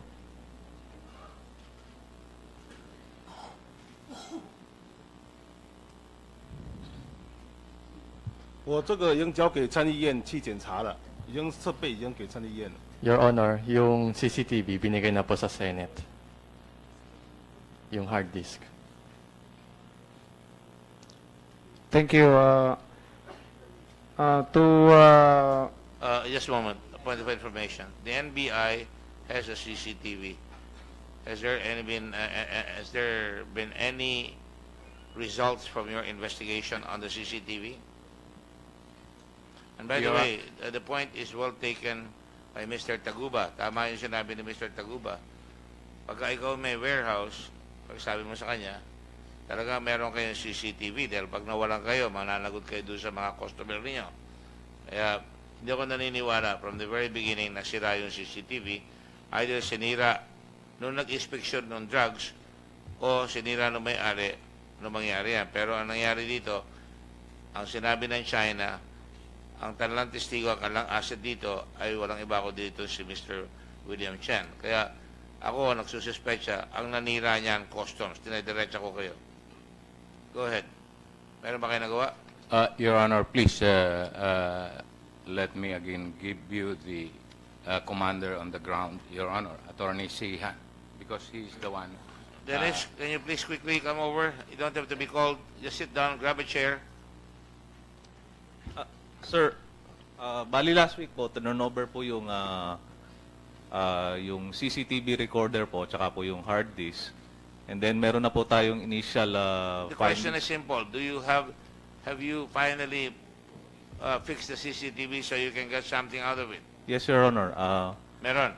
Apo. Ano nakalagay? Ang ano po, meron pong recording from October 28, 2014 to November 7, 2014 po. So parang ang ano po baling ganyan is umaandar po yung yung machine pero hindi po nagre-record bali po. So wala tayong magagamit. May recording lang po up to November 7, 2014 po. Kaya nga, wala tayong magagamit. Dahil nangyari yung November 26. Apo. May 26. Apo. Yes, sir. Go ahead. Thank you, Mr. Chairman. Gusto kong itanong sa NBI kung may kaso na bang na-file against Hilario. Your Honor, as regards Mr. Attorney Hilario, wala pa po. Under investigation pa po yun. Yun po yung second phase po ng investigation namin. Bakit wala kayong ipinail na case na siya man nagtatag kung green or doon sa siya ang in charge doon para makalusot itong mga container. Tapos nakalusot itong 604 kilos na shabu. Bakit walang ipinail na kaso kay Hilario? Your Honor, base po sa investigasyon po namin, yung pong tagging po, it's automated po. So computer generated po siyang ganyan. Once na nag-lodge po yung broker or yung importer, automated po yung pagbibigay po ng tagging. So ang tagging po pwede po maging green lane, yellow lane or red lane po. Yun nga, bakit nakalusot yung 604 kilos na shabu? Dapat responsibilidad niya yon at dapat siya managot dahil nakalusot yung 600 kilos of shabu. Your Honor, please. When we filed our case, initial filing of the case, we clarified here in this honorable committee that that was the first stage of our investigation. Now, we are now into the second stage of our investigation. That's why we are determining who are the responsible officers from the Bureau of Customs, as what you said, Your Honor, who are the responsible officers na dinaanan nitong shipment bago nakalabas. Yun po ang dinidetermine namin sa ngayon. Now with Commissioner La Peña, who's a PDEA, on the seat of customs, you can actually help them determine that, right, Mr. La Peña? Yes, Your Honor. In fact, before I left... This is already part of my report, by the way. Yes, that with you there, we can now determine not only the shipment of drugs, pero yung shipment pa nung December na 890 billion. Because before that, hindi sila makapasok ang NBI at ang PDEA. Ngayon, makakapasok na kayo. Malalaman nyo, isa-isa nyo, kung sinong nagpalusot ng droga na yan. Di po ba? Yes, Your Honor. In fact, the PDEA is conducting a parallel investigation. While this is ongoing, PDEA is conducting investigation. We have a pretty good idea who they are, but I'm glad that you're there already so you can actually validate. Yes, Your Honor. Thank you. Go. Mr. Pacquiao, go ahead, please. Thank you, Mr. Chairman. Tanong ko kay Gambala. Yes, sir. May kilala ka bang Johnny, Jonathan, Johnny, and then Jonathan, Johnny? Yes, I think I know people whose first name is Johnny, sir, or Jonathan, sir. Sila ba yung nangungulikta para sa inyo? Ng Tara? For me, sir? Para sa inyo? Diretsahan ako magtanong eh. Yes, sir. No, sir. As far as I'm concerned, sir, no, sir. As far as I'm concerned, sir, no, sir. I don't receive any Tara, sir. Pero may kilala kang Jonathan and Johnny? First name, sir, Jonathan and Johnny, I know some people whose name is that, sir. Okay. I just want to clarify if totoo o hindi yung mga information na nakakarating sa akin na ito daw si Jonathan and Johnny, ito daw yung nangungulikta para sa tinatawag nating Tara, nangungulikta para sa inyo. Ito ang kolektor. Parang ganon. Yes, sir. I'll try to find kung sino po talaga yung mga Jonathan at Johnny na sinasabi niyo, sir. Okay, kung wala kayong alam kinalaman dyan, umpisahan nyo ng imbestigahan kung sino itong mga taong to o kung totoo ba yung sinasabi ko or kung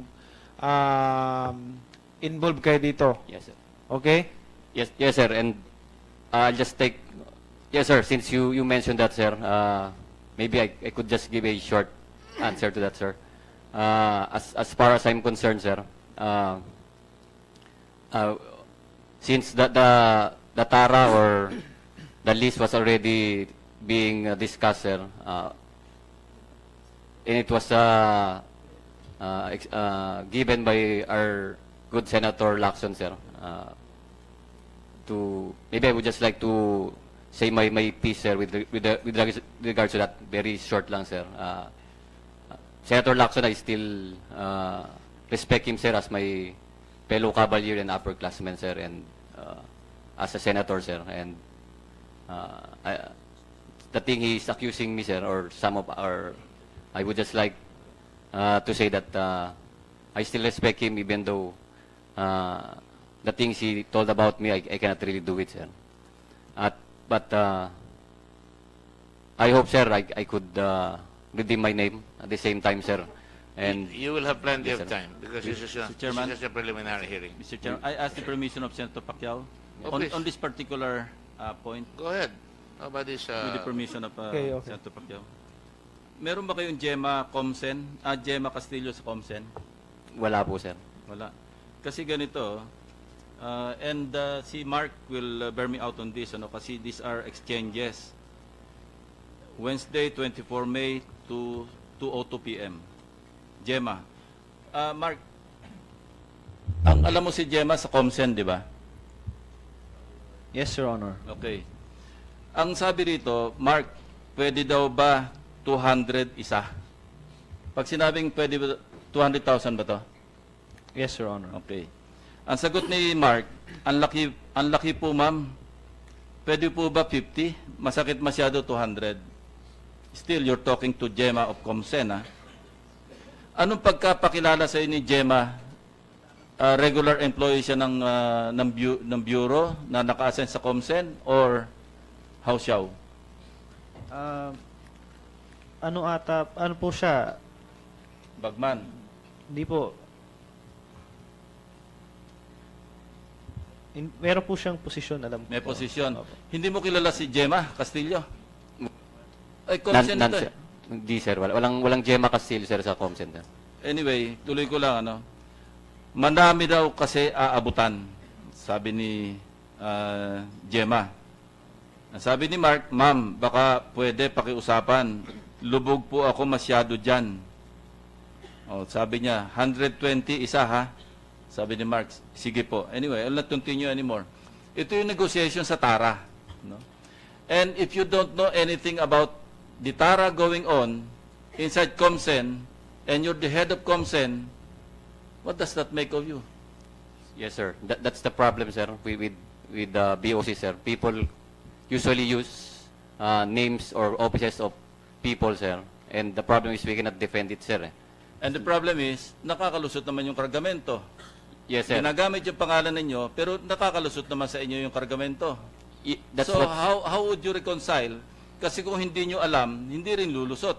Kasi po, sir, nangyayari po, sir, yung tara, sir, dun sa, yung paglusot, sir, dun sa may port, sir, eh. So, Yeah, pero alam yes, sir. nyo, naglabas ng Customs Special Order number 45-2016. No? Yes, sir. Last year pa ito. Ang sabi rito, in order to prevent and eliminate smuggling and all forms of customs fraud and centralize the Bureau's operations, particularly in the areas of trade and facilitation and border control, a command center under the office of the Commissioner is hereby created. Yes, sir. Kinontrol eh. Actually, sir, Hindi like, na pwede mag-issue ng alert order ang mga district collectors, mga ibang DepComs, kayo lang. OCOM, ComCenter, and IAS. no, sir. Actually, sir, I just would like to correct that, sir, notion, sir. Everyone could still... That's not a notion. This is Yes, an sir. official document. This is not a notion. Actually, sir, yung command center is just facilitating yung alert, sir. Especially yung documentation, sir. But anyone could still request for alert, sir. And we will just facilitate Well, it, sir, and document it, sir. There is Customs Memorandum Order number 23-2016, subject amendment of Customs Memorandum. In order to prevent the unnecessary issuance of alert orders and to protect the integrity of the alert order system, the authority previously granted to the following customs officers to issue alert orders. Number 1, DepCom Intelligence Group, DepCom EG, DepCom Assessment, AOCG, all district collectors for shipment arriving within their district. So hindi na sila pwede. Kayo lang ang pwede. Yes, sir. Kaya no, sir. nga very powerful yung Comsen, kaya nga itong Gemma Castillo can negotiate Yes, sir. with Mark and other players, I suppose, for Tara. Umiiyak na yung mga players kasi 200 ang gusto, tumatawad na 50, nagkasundo sa 120 or 150. That's the problem maybe with... Well, there's really a problem. Yes, sir. With Mark Taguba, sir, if he believes that Gemma Castillo is representing Comsen, sir. Well, but the taste of the pudding is in the eating. Nakalabas nga kargamento eh. Pag nakipag-negotiate siya kay Gemma, lumalabas yung kargamento. Kung hindi lumalabas ang kargamento, I cannot see Mark Taguba dealing with Gemma. Mark, paano mo nakilala si Gemma? At saka, gaano mo siya kakilala? At saka, naniwala ka bang taga-Comsen siya? Nakilala ko po yan nung na-alert ako. May nagpatulong ako kay Jojo kung sino ang kakausapin. Anyway, last year pa po yun. Nung nagpa-alert ka, nung na-alert ka, Opo. nalip yung alert mo, nung kausap mo si Gemma. Yes, opo. Ayun nga eh. Hindi, yun nga sabi ko. The taste of the pudding is in the eating. Kasi na-alert siya, naglagay siya kay Gemma, nalip yung alert. Tapos sasabihin ng Comsen, hindi kilala si Gemma. Sinong kausap ni Gemma? Si Satanas. Yes, sir, that's the problem, sir. Since they know that... That's really the problem. Yes, sir. Since they know that the Comsen is the one issuing alert, sir, anyone could use its name, sir, to harass or to extort people. Paano nga nalip yung alert order pagkatapos maglagay? That's the point. Yes, sir, because Kung walang communication si Gemma with the Comsen, ang timing ba, Mark, pagkatapos mong bigay yung pera, nalip yung order?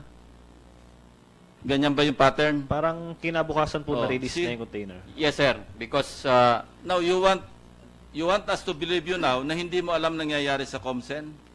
Because we have a procedure, sir. Could I explain a little bit about the procedure, sir? Yes, sir. Because we could only alert, sir, when there are requests given by the authorities, sir, like the district collector and the different deputy commissioners, sir. And when they ask for alert, sir, we will document it, sir, so that it will be properly endorsed, sir, to the district. Then the district collector, sir, will be the one who will examine it, sir. or the examiner, sir, in the district will be the one who will examine it. And they will give their recommendation, sir. If it will be for lifting, sir, or for WSD, sir, or if they will continue processing, sir. So we will base our lifting, sir, depending on their recommendation, sir, because we cannot go to the port, sir, to really inspect, sir. So still, sir, we sa kanila po kami, sir, humihingi ng recommendation, sir. Pag sabi, sir, okay na-examine na namin, pwede nang i-lift. That's the time that I will lift the alert, sir. Yeah. Mr. Chairman, Mark, has there been or had there been instances na naglagay ka na hindi na-lift? Wala po, Your Honor. Yun ang sinasabi ko sa iyo eh. Yes, sir. Yes, sir. That's why we need to investigate, sir, really. If That's why we're investigating. Yes, sir. And Yes, we need sir. your cooperation. Yes, sir. But when you pagka-blanket denial ka na hindi mo alam, saan makakarating investigation? Yun nga po ang sinasabi ko, sir, when in terms to Alam mo, Jerry, yes, sir. maski noon, mataas talaga yung pagkatingin ko sa iyo. Pero, the moment all this information came in, gusto ko nga maging selective eh. Alisin Yes, yung mga pangalan nyo for obvious reasons. Yes, sir. So sabi ko, hindi na mag-deliver ng privilege speech kung magiging selective ako. Yes, sir. That's why I'm explaining, sir, yung... Yeah, I'm just calling a spade a Yes, spade. Sabi nga, kaya nga tinanong ko si Mark, meron bang instances in the past, naglagay siya, pero naka-hold pa rin? Wala eh. That's because we depend, sir, doon sa report ng district, sir. Because they're the ones examining, sir, yung... Excuse me. Sir. You know, we've been listening here. That's precisely why we said, sinolo ninyo dun sa taas, dun sa inyong command and control. Tapos, sasabihin ninyo, pwede mag-recommend. Eh kung walang recommendation, nagkaayos sa baba, gano ba, dun sa green lane. Pero pag nag-recommend, hindi nyo alam, hindi pwede kami maniwala noon. Merong tao doon na nagpapanggap mo, na pag nagbigay, lumulusot. That means, meron kayong tao na nagpapalusot. Yun ang sinasabi ni Senator Lacson. As far as the command center is concerned, sir, I'm the one lifting the alert, sir.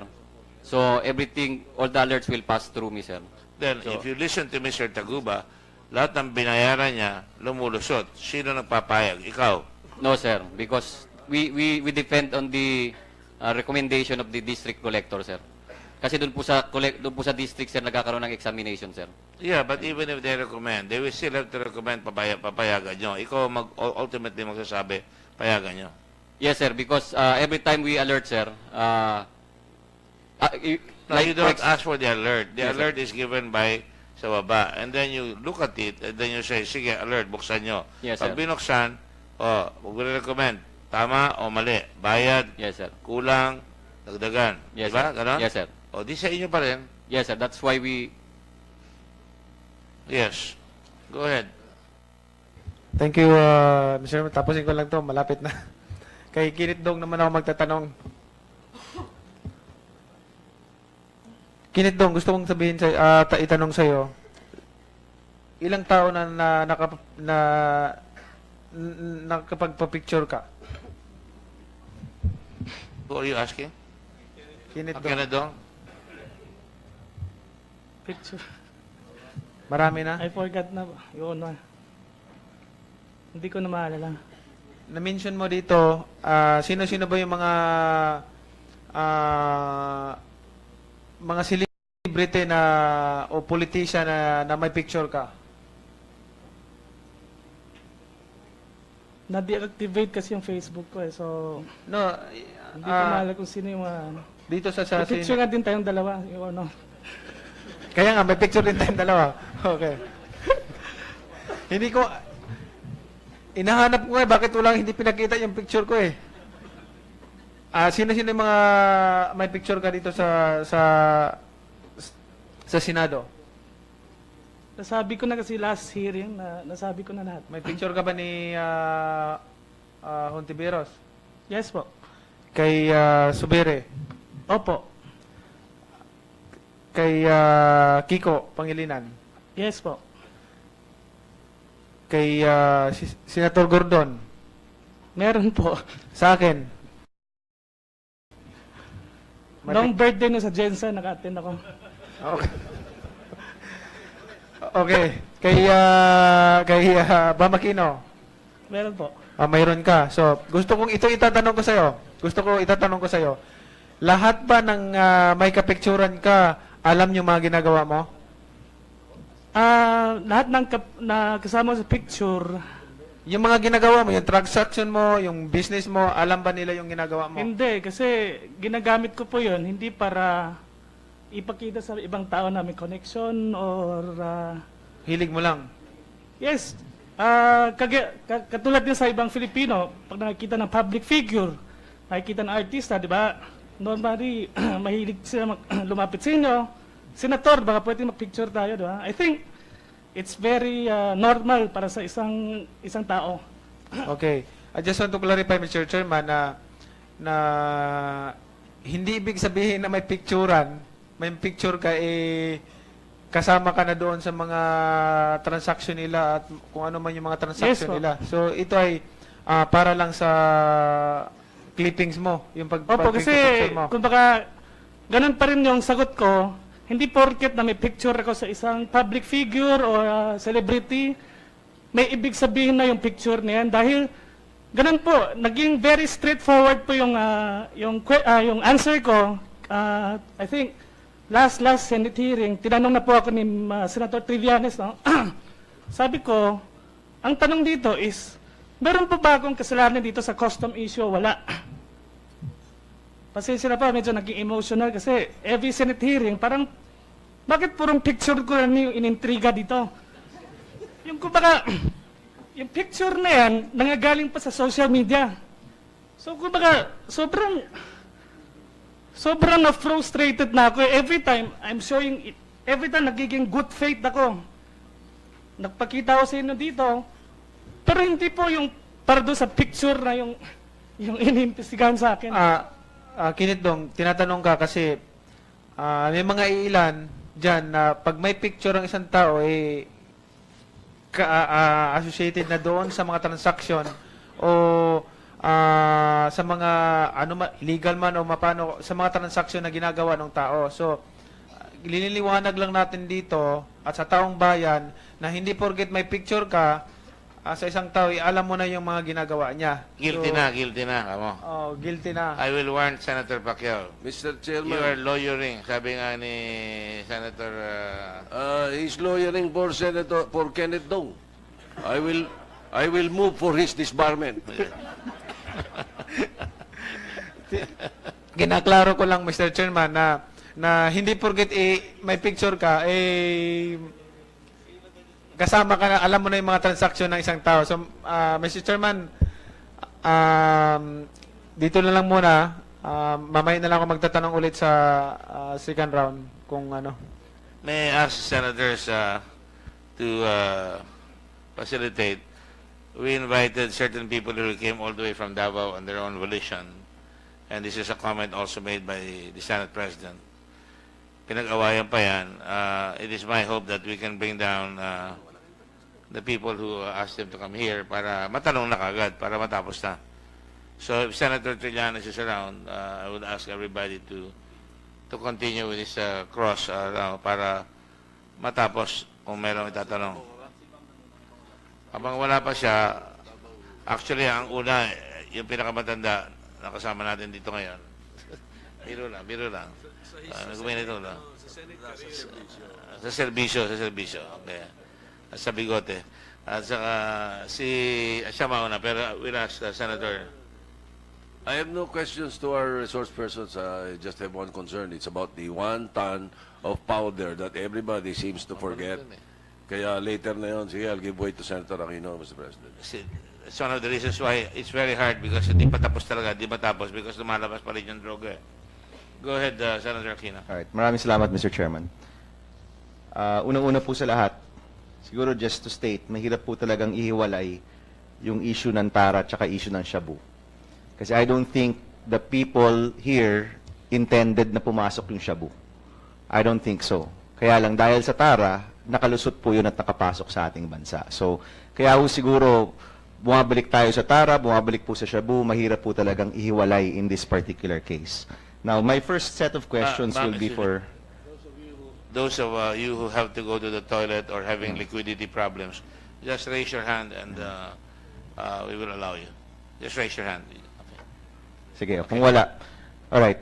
My first set of questions is for Attorney Mandy. Attorney Mandy, magandang umaga.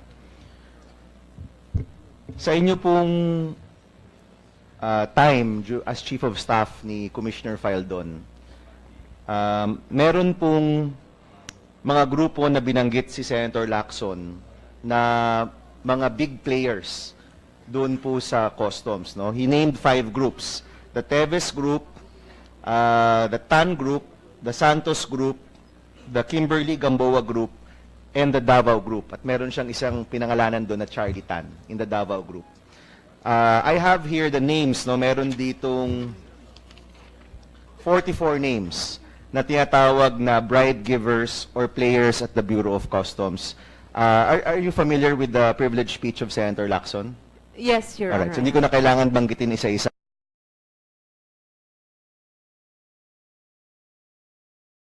No? No need, Your Honor. Okay, at alam mo namang may 5 grupo siyang binanggit. Doon sa 5 grupong yon, meron ba at any time na nagpahiwatig, nagparamdam, nagpakilala sa inyong opisina kay Commissioner Faldon? Only two groups. Two groups, Your Honor. Sige po, paki-state ho sa atin. I actually met Kimberly Gamboa once in my office. And for the Davao group, there was one person who came to the office early during the term of the commissioner. Okay. Sino po yun? Was it Charlie Tan? Was it Tita Nani? Was it No, it Jack? was not. It was a BOC employee. I can't remember his name, Your Honor. You can't remember? I can't remember. All right. So, but I was in still short, attorney, may dalawa sa 5 grupo na binanggit ni Senator Lacson, nagparamdam po sa inyong opisina. Hindi ko po tinatanong kung may ginawa kayong transaction sa kanila, pero meron pong 2 grupong nagparamdam. This is the Kimberly Gamboa Group. Siya mismo yung nagpakita ho sa inyo. Yes, if I think it's her. It's her. Who's Kimberly Gamboa. May nagpakilala na Kimberly sa inyo. Yes, Your Honor. Okay, at isang unnamed BOC employee na nagpakilala bilang miyembro ng Davao Group. Yes, it was one time, Your Honor, I think August of last year. Paano nagpakilala si Kimberly at yung empleyadong na ito sa inyo? Was it through you or through Commissioner Faldon?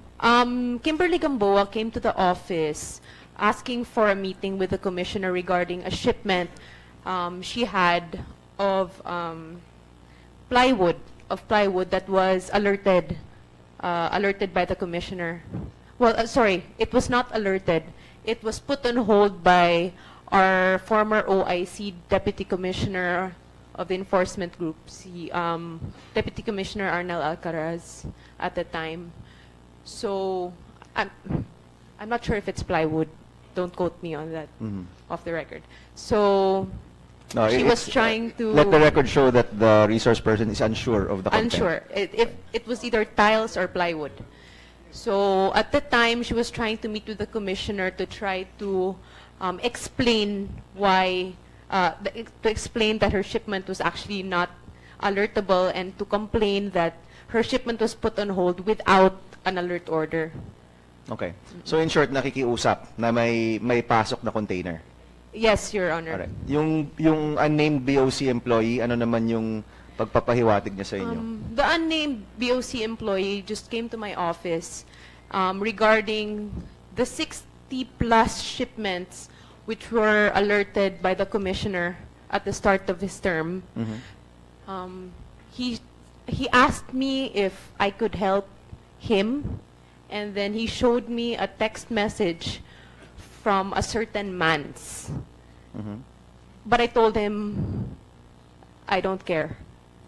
And then I told him to leave my office. Okay. To be fair, certain mans. Hindi naman tinutukoy si Attorney Carpio or anyone. To be fair. I don't know. Yes, I don't know, Your Honor. Okay. So may pinakita siyang text message sa'yo nang galing from a certain mans na nagsasabing magpasok ng 60 containers. To lift the alert. Tulungan to lift the ship. Ano po yung nangyari sa 60 containers na yon? Naipasok ba siya or nai-check ba siya?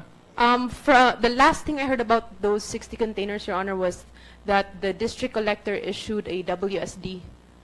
What is that? Warrant of seizure and detention. Alright. Because there was a misdeclaration. Alright. So, in short, hindi naman nakapasok yung 60 na yon. Na-check siya. I wouldn't know, Your Honor. That would be for the district All collector right. to answer. Commissioner La Peña, would we be able to find out, may tutukoy naman ho ni Attorney Mandy kung ano yung 60 containers kung ano yung panahon na yon, ano po yung mga circumstances around those 60 containers. May tutukoy niyo po yan. Your Honor, the command center would have a file of that. Okay. Either Commissioner La Peña or Captain Gambala, are you still in the command center or nag-resign na ho kayo? No, the command center was already deactivated, sir. Deactivated. Yeah. But are you still in the BOC or nag-resign na po As kayo? Deputy Commissioner of MISTG, sir. So, nandiyan pa rin kayo? Yes, sir. Alright. Pwede niyo po bang malaman, gusto ho naming malaman sa komite, kung ano po yung nangyari dun sa 60 containers na yon? Will you be able to find sir. out? I'll find out the date, sir, if, because according to Atty. Mandy, it was early, around June. Mhm. And the command center, I think, was created September. Okay. So Pero may files naman kayo, I'll surely, try to no? look at it, sir. Alright. Pwede nyo bang mahanap yan? Maybe you can ask some of your staff in the Yes, back. Kasi gusto nating malaman. Mahalaga kung pumasok nga ba to o hindi. Yes, sir. Yes, sir. Mahalaga na malaman natin ano ba talaga nangyari sa containers na yan. Yes, sir. Alright. So in short, Attorney Mandy, dalawang grupong nagpapahiwatig sa inyo, 2 of the 5 na binanggit ni Senator Lacson, are real, no? Totoo po yan. At least may confirmation tayo na 2 of the 5 are may physical people na humarap po sa inyo. Tama po. For the Davao Group, Your Honor, he just said containers to ng Davao Group.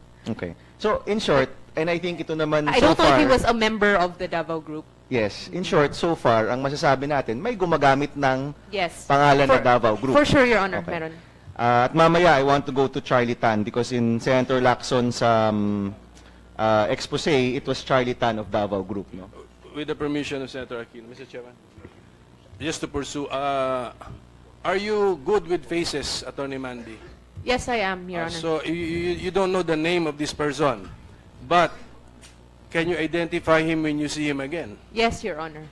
So that should be easy. And you say that he is a BOC employee. Yes, Your Honor. So Please identify this person. May booklet ho ba kayo ng mga empleyado, Commissioner La Peña? Yes, Your Honor. All right. We instruct Attorney Mandy to go over maybe the Secretariat can assist her. Can we have her go over the faces of the employees para matukoy ho natin kung sino ito? Yes, Your Honor. All right. Okay, may next... Mr. Chairman, baka pwedeng isama na si Gemma Castillo doon sa sige po. identify.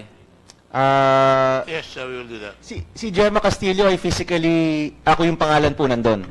Physically ba nakita kayo, Mark, ni Gemma Castillo? Nagharap ba kayo o sa text lang?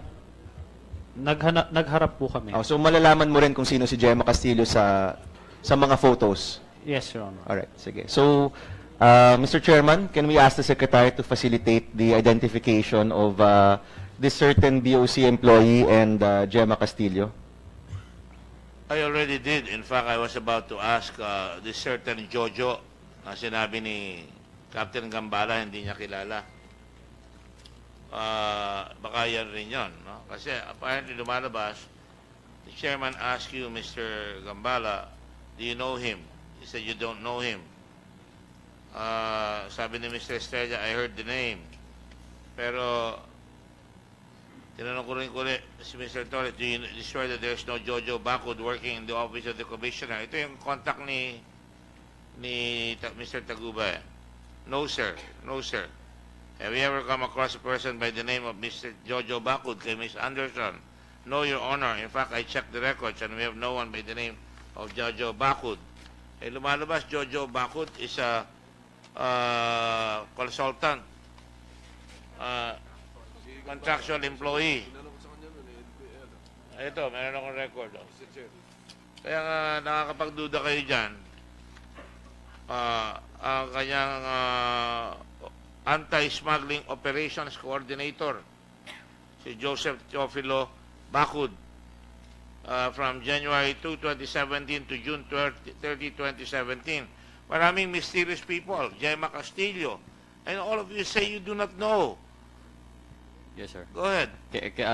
Yes, sir. As far as Jojo Bacud is concerned, I remember Senator Soto instructed me to find out who he is, sir. No, we found out already. Yes, Actually, sir, is asking if it's a military or a former military or a from He PNA, is. He's sir. a dropout. Yes, sir. He was not able to graduate, sir. I think Right. he in the 80s, I think, sir, 80s class. But he was is, a- in fact, a contractual service employee of your area, of Yes, your department. yes, sir. I investigated that person, sir, and I asked the people concerned because his name was identified with SSPDC, sir. So I asked the head of SSPDC. Actually, sir, ang sinabi niya, sir, yes, he applied, sir, to be a contractual employee for SSPDC, pero hindi nila tinanggap, sir, because of some derogatory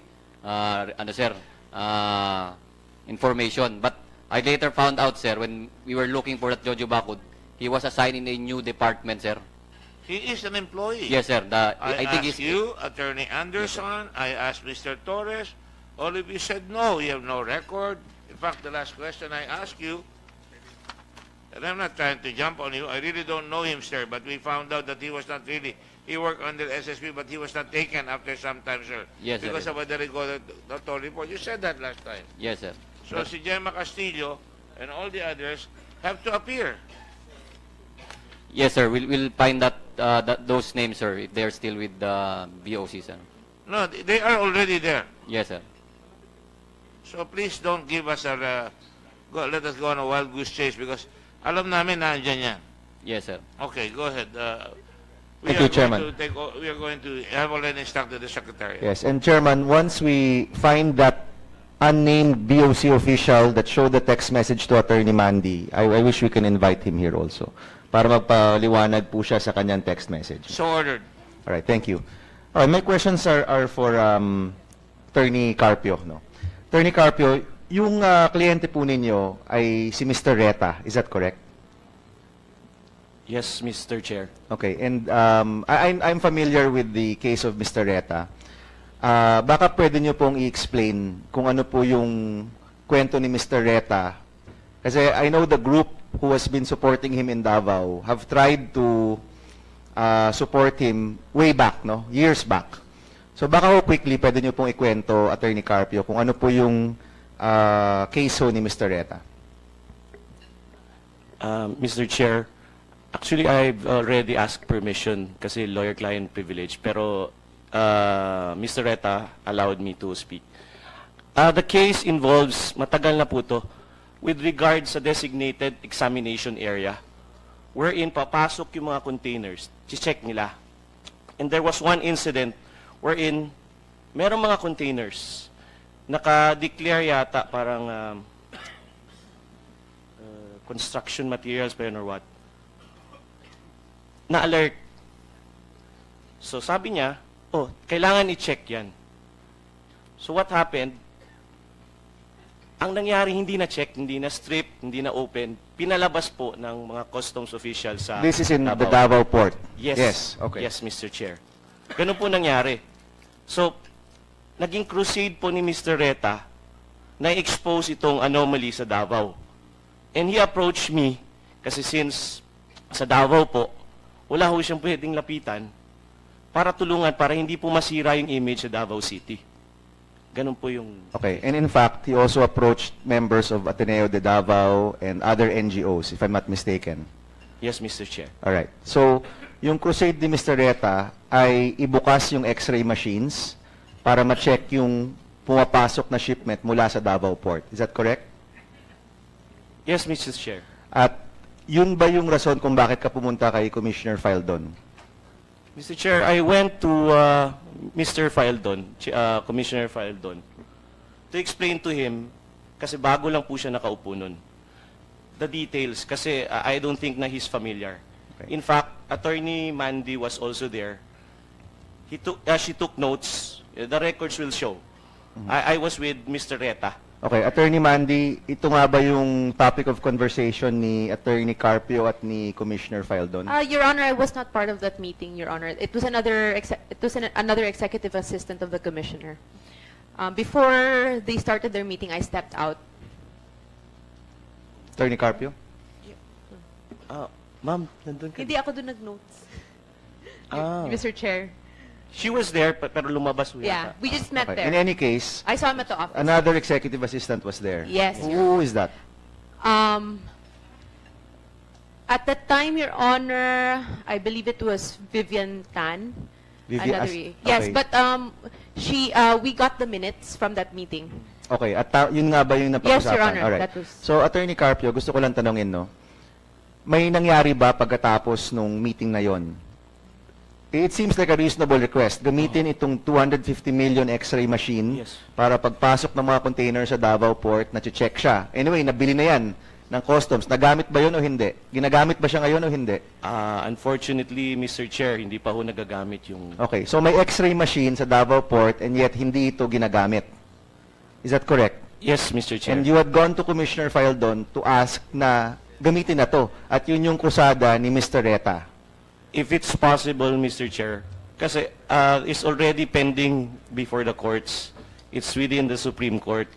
I think we believe that there's a need that this DEA should be used as security sa Davao Port po. Okay. Thank you. Now, gusto ko lang tanungin, yung Davao Port, may mga issues tayo sa Davao Port. Ilang taon na yan na yung case ni Mr. Reta, ilang taon na yan na meron talagang nakikitang anomalies or irregularities at the Davao Port?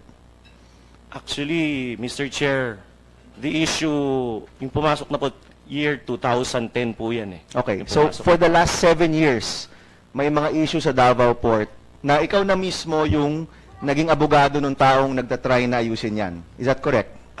Actually, Mr. Chair, I was collaborating counsel. Marami po kaming lawyers. Marami kayo. Alright. So, itong issue natin sa Davao Port, lumalabas ba yung pangalan ni Charlie Tan sa mga issue sa Davao Port? I have no knowledge po. Hindi mo rin kilala si Hindi ko Charlie po Tan? alam. Alright. Hindi mo rin kilala si Charlie Tan? Charlie Tan po, kilala ko po si Charlie Tan. Okay. Ano yung pagkakakilala mo sa kanya? Businessman po siya. May nightclub and he's engaged in seafood. Alright. So for the record, may alam ka ba tungkol kay Charlie Tan at sa mga gawain sa port? I have no knowledge. Alright. Only because si Charlie Tan, paulit-ulit lumalabas yung pangalan. No? Lumabas yung pangalan kay Las Cañas, lumabas yung pangalan sa privilege speech ni Senator Lacson. At gusto nating malaman kung ano ba talaga yung ginagawa ni Charlie dito sa port. No? So, I'll ask Mr. Dong, kaibigan nyo rin si Charlie Tan, no? Yes po. Alright. Anong pagkakakilala mo kay Charlie Tan? Charlie Tan is a legitimate businessman in Davao, but I've been known him for like almost 10 years. Pero never pa kami nagkaroon ng any transaction. So, wala kayong Wala business po. dealings but personally magkaibigan kayo? Yes po. Alright. Tuloyin ko na rin kita, Kenneth. Yung mga napapangalanan na Tita Nani tsaka Jack, kaya alam mo ba yon? Wala po akong kilala kahit sinong contact ni Mr. Mark Taguba sa custom. Alright. Mark, si Charlie Tan ba na kilala mo ba si Charlie Tan? Hindi po, Your Honor. Okay. Nabanggit ba siya ni Tita Nani at ni Jack? To be fair lang. Yes, Your Honor. Nababanggit siya? Babanggit lang po. Ano yung pagkabanggit ni Tita Nani at ni Jack kay Charlie Tan? Ano po yung nabanggit po siya nung sa hearing po dati. Yun po ata yung sa Jack Lam. Yun lang po. Jack Lam? Yung alam ko po may hearing po ata. Okay, we can check with the records, Mr. Chairman, if he was mentioned in the Jack Lam. I don't recall him being mentioned. But binabanggit siya ni Jack o ni Tita Nani? Yes, sure. Hindi binabanggit po siya. Silang dalawa o isa lang sa kanila? Si Tita Nani po. Nababanggit ni Tita Nani. Na-identify na ba natin kung sino si Tita Nani? Hindi ko po binigay ko po yung ano. Binigay ko na po yung Mr. Chairman, have you identified the identity of Tita Nani? NBI? I gave it to the NBI to check. Your Honor, please, as a result of the investigation of the NBI, we request our clearance section if indeed a certain Nani Kabato applied for an NBI clearance together with Jojo Bakud, and we found out that they have not applied for any NBI clearance. So I suppose, Your Honor, that this is just a name given by Nani. This is Chairman, not the real name. May I just as I said. Yes, please. give this Senator Lacson. information? Nimpa Alcantara Cabato. Kindly run the record check. Nimpa Alcantara Cabato. Thank you, Your Honor. We'll do that, Your Honor. At mamumukuan mo naman, Mark, si Tita Nani, no? Yes, Your Honor. Alright, so kung may pakita ni Director yan sa iyo, you could possibly identify kung yan nga si Tita Nani. Yes, Your Honor. Alright. Si Jack, Director, have we identified who Jack is? Up to now, Your Honor, our investigator has not yet established any whereabouts of a certain Jack. If given the opportunity to obtain his surname, we can more or less... Mark, si Jack ba ay empleyado ng BOC? Was there any indication na empleyado siya ng BOC? No, Your Honor. No. Alright. So definitely, si Tita Nani tsaka si Jack, hindi mga empleyado ng BOC. No, hindi po, Your Honor. Meron ka bang nakatransact na empleyado ng BOC na hindi pa na ibabanggit yung pangalan, mga aliases? O yun palang nabanggit ni Senator Lacson na pangalan? Nabigay ko na po lahat. Lahat. Okay. Alright. So let me just ask, no, si Charlie Tan, naibanggit na ni Las Cañas, naibanggit ni Senator Lacson, kaibigan ni Kenneth Dong. Vice Mayor Duterte, sino si Charlie Tan po sa inyo? Kaibigan ko po. Alright, anong pagkakakilala mo sa kanya? No. May-ari ng ETK-TV. May business sa Palawan, yung mga seafood. And meron din siyang babuyan. Yun yung mga negosyo niya. Minsan naman, nagiinuman kami. Kainuman ko po. Okay. Itong nababanggit, no, kasi more than once na siya nabanggit dito, sa tingin mo ba posible na may involvement siya sa pagpasok ng mga container sa port, or sa tingin mo hindi ito posible dun sa Charlie Tan ho na kilala ninyo? Your Honor, Mr. Chair, I think Charlie Tan can best answer that question. All right. So have we invited, Mr. Chairman, have we invited Charlie Tan to the, Mr. Chairman, have we invited Mr. Charlie Tan here? No. All right. Maybe we can invite Charlie Tan so he can answer for himself, Mr. Chairman. Yes, we'll do that. All right. Commissioner La Peña, no, kayo po PDEA po noon.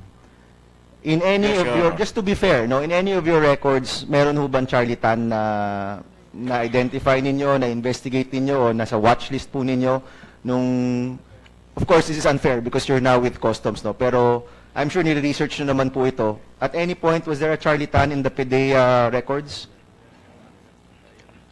We'll check our record, Your Honor. Alright, so in the next hearing, pwede nyo bang banggitin sa amin kung meron ngang nasa libro po ninyo na iniimbestigahan na Charlie Tan? Yes, Your Honor. Alright, Mr. Chairman, I'm done for the first round. Maraming salamat.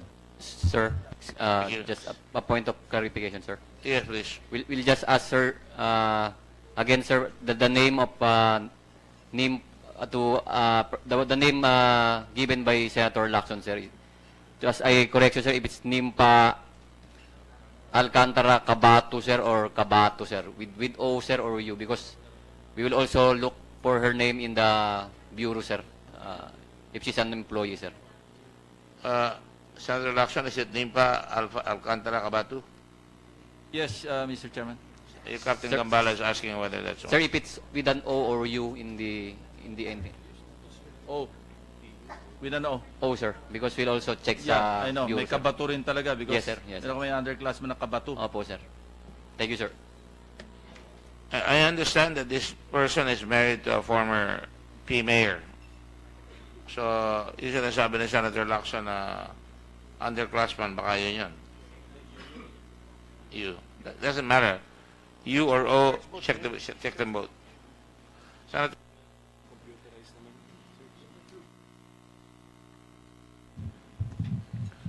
Balik ko lang po doon sa issue ng droga, nakakalimutan eh. At Dito po, huwag nating kalimutan at libo-libo na ang namamatay dahil dito sa war on drugs. Kay Commissioner La Peña, hindi ba sa ilalim ng batas sa Dangerous Drugs Act, ang penalty for importation of dangerous drugs is life imprisonment at if there is death, life imprisonment to death? Is that correct? Yes, Your Honor. Now, may nasampahan na ba ng kaso dito for this importation? A broker, consignee? May we know, for the record, what is the status of the investigation? On this, on the case of the 604 kilos, Your Honor, as far as PDA is concerned, we have a parallel investigation going on, and we are almost ready. The PDEA, they are almost ready to file the case. Senator Lacson, excuse me, Senator Dillon, for the record, this is the opt-in time. I reminded them, and they told me they had a very good case, and they said it was with the Secretary of Justice. When I bumped into the Secretary of Justice the other day, I told him the case is in your table, and he said it's in the NBI. So what is it now? Just to follow the case with the permission of Senator Dillon. Where is the case with the NBI? Your Honor, I think it is still pending with the Department of Justice. I think it is set for preliminary investigation. So a case has been filed by the NBI in the Department of Justice? Yes, Your Honor. When was this case filed? I think about 3 weeks ago, Your Honor. We already filed a case. So what, about middle of August pa? And no, is that correct? Your Honor, let me check for, yes, please, for my record. We filed it August 14. Yeah, August 14. With the Department of Justice. Huh? Go ahead. Yeah. With the permission of Senator, sino yung mga respondents? Pakiulit lang, dahil sinabi niyo sa akin lahat sila. Pakiulit lang. Yes, Your Honor. I'm going to read the respondents in this case. We recommended the filing of cases against Chen Yimin. This is the Taiwanese who... Yeah, yung supposed to be catcher, the recipient. Who occupied the apartment of Miss Emily Lee, together with Jumin Jung. The third is Fidel Anoche. Fourth is Chen Julong, alias Richard Tan, alias Richard Chen. The fourth is Li Guang Feng, alias Manny Lee. The sixth is Dong Yen Xing. This is alias Kenneth Dong.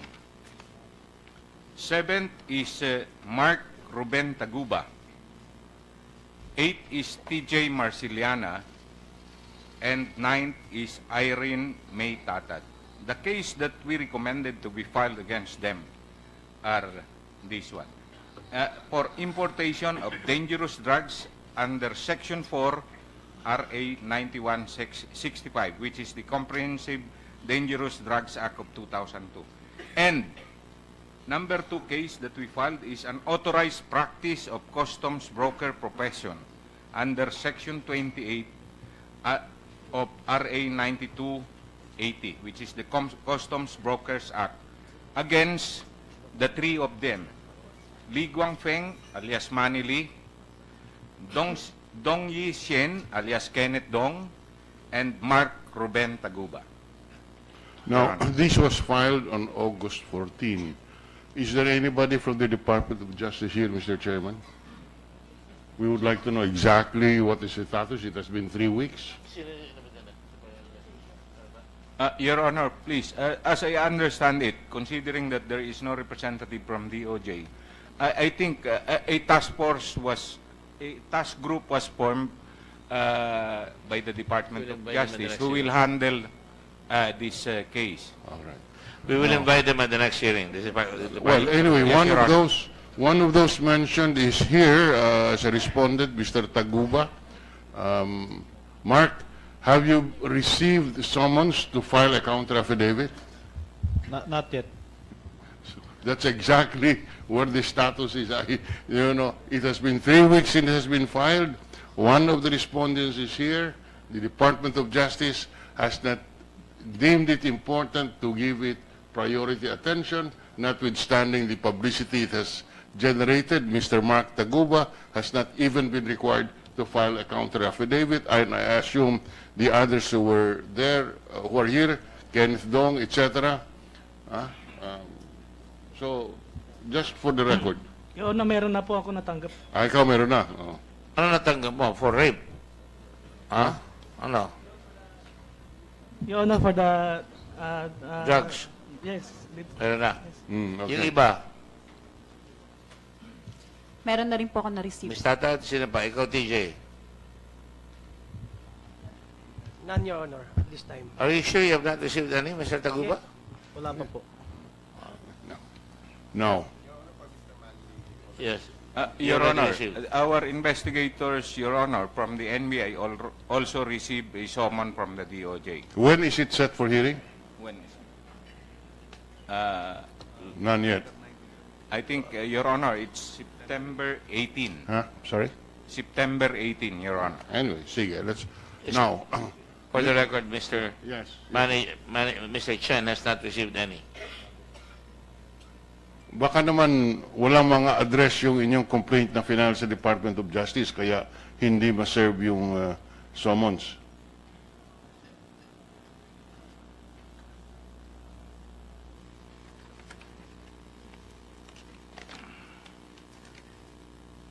Your Honor, there are addresses here indicated in our charge sheet. As for Ruben Taguba, it's addressed at his office at Golden Strike Logistics, 1763 LE Unit. All right. Anyway, we need not tarry so long on this issue, just a matter of the Department of Justice giving this committee the exact information. Just one more question. You know, when I was Secretary of Justice, one of the most difficult issues that would always, that we are confronted with is when it comes to trial, nawawala yung contraband or nababawasan, kinakain ng daga. Two-leg rats. I am concerned. Here we have 604 kilos of shabu. The biggest, I assume one of the biggest in history. May we know where this contraband is now? Who has possession of it? Because it's very critical that in the prosecution, the chain of possession is very critical, and the identification of the contraband of the drugs. Who has possession? Actually, Your Honor, insofar as the NBI is concerned, we have in the custody of our Forensic Chemistry Division 502 kilos of that so-called shabu, together with the cylinder and the crate. So it's now in the custody of our Forensic Chemistry Division, Your Honor. How much was apprehended? 604 kilos. 604. But they're also missing 1 ton and a half of white powder, which Senator... No, just on what was apprehended. All of those were apprehended. Yes, 604 kilos. Yes. 502 is in the custody of the NBI. Where is the remaining 102? Your Honor, I think it's in the custody of the PIDEA. Your Honor, PIDEA has 100 kilos of that shipment. May kulang pa rin 2 kilo. Kinain ba ng daga ito? Hindi naman. Mr. Bakira? PIDEA? Sir, sa pagkakaalam ko po, yung per bag ho, hindi ho eksaktong 100 1 kilo yung per bag. Doon po sa nakita kong laboratory result ng NBI. So possible ho, kumonti siya nung winay. Nung winay. Huh? I'll give... There's a chain of custody, Mr. Chairman, so we just follow what's recorded. From the time the shabu or the meth were confiscated, up to the time that it reached NBI and PIDEA. That is why it's very critical for purposes of the prosecution that the chain of possession is a chain of custody is clearly established. Now, under the law, PIDEA is supposed to have physical custody. Why is this still with the NBI? Your Honor, the NBI and the PIDEA has a memorandum of agreement, I think way back 2008. And it was agreed in that memorandum of agreement, because at that time the PIDEA was just starting its operation because of the infancy of this law creating the PIDEA. So at that time, I think the PIDEA has no laboratory equipment at that time that it opened, as well as the warehouse where they will store seized drugs. Now, your question, Your Honor, about that why it is still in the custody of the NBI.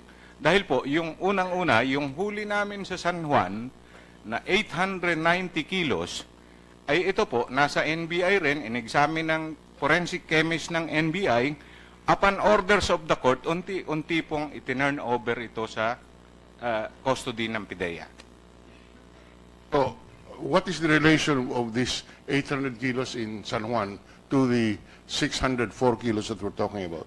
What I'm saying, Your Honor, is yung custody po kasi ang tinatanong nyo. Why is it... Opo, yes, because let me tell you, you are aware that under the law,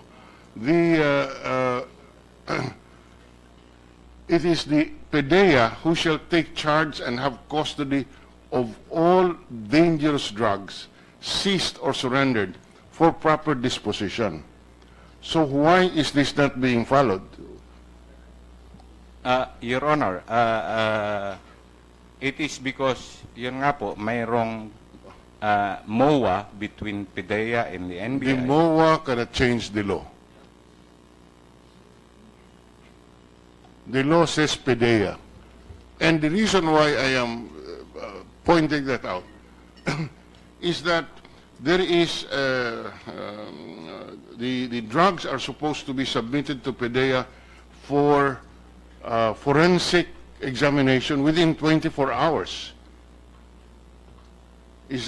And then, once the case is filed in court, it is supposed to destroy, or PIDEA is supposed to destroy this contraband para po hindi gagawing recycle. Hindi i-recycle. That's the rationale behind this. The NBI is supposed to turn it over. The custody under the law is supposed to be with PIDEA, and after the case is filed in court, there is a process within 24 hours you proceed with the destruction of the contraband to prevent recycling and putting this back on the streets. Is this being followed? Your Honor, if you may allow me, please, I have with me here the chief of our anti-drugs unit, so he can address your query, Your Honor. Yes. Because you may end up this case being dismissed on technicalities, especially on chain of custody. State your name, please. I'm Attorney Ross Anton Galicia. Have you taken your oath previously? Yes, Your Honor. No, this is the due inquiry. Go ahead. Attorney, do you solemnly swear to tell the truth, the whole truth, and nothing but the truth in this investigation? Yes, sir. Thank you. Please take your seat. Please answer the question. Yes, Your Honor. Section 21 is not absolute, Your Honor. There is an exception. The law says is that for justifiable reason, the law enforcement agency may not comply with the provisions of Section 21 as long as the integrity and the evidentiary value of the evidence are preserved, Your Honor. It's precisely what we're saying. The evidentiary value is preserved.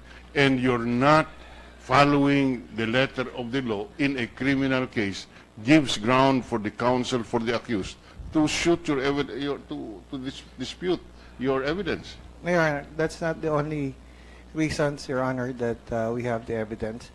Under the law, Your Honor, as interpreted by the Supreme Court, the NBI may receive, they may take custody, and they may... But are you not supposed to turn it over to the PDEA? Yes, Your Honor, but there's also a guidelines that was passed by the PDEA, which says that the NBI may use its facilities in the examination of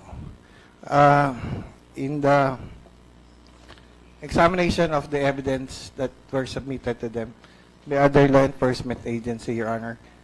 And there is need a court order for the turnover of the evidence to the PDEA.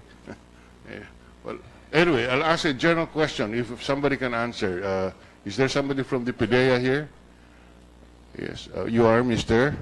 Can you identify yourself? Balquiedra. Balquiedra. All right. Yes, Your Honor. Now, what is the level of your inventory of confiscated drugs insofar as Shabu is concerned?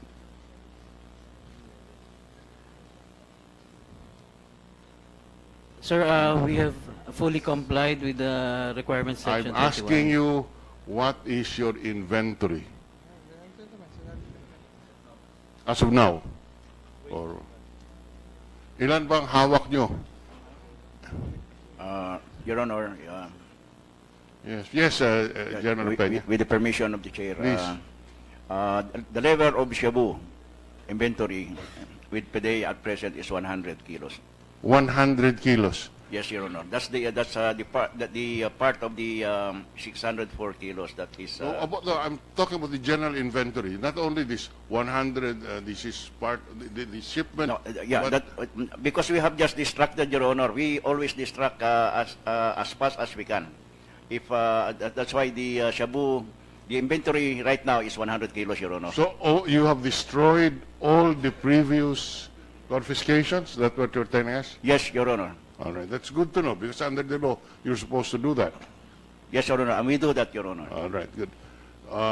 So what is in issue now is what about this 800 kilos that you're saying? You just mentioned 800 apart from the 500 that you're holding. 500 kilos. Yes, Your Honor. Do you have custody of this?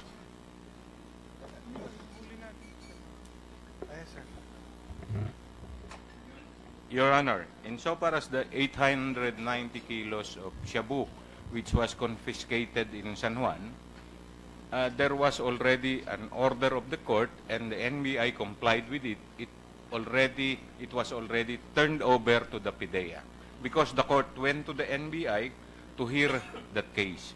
Okay, so is it with PDEA? Has this been destroyed, Mr. La Peña? Yes, Your Honor.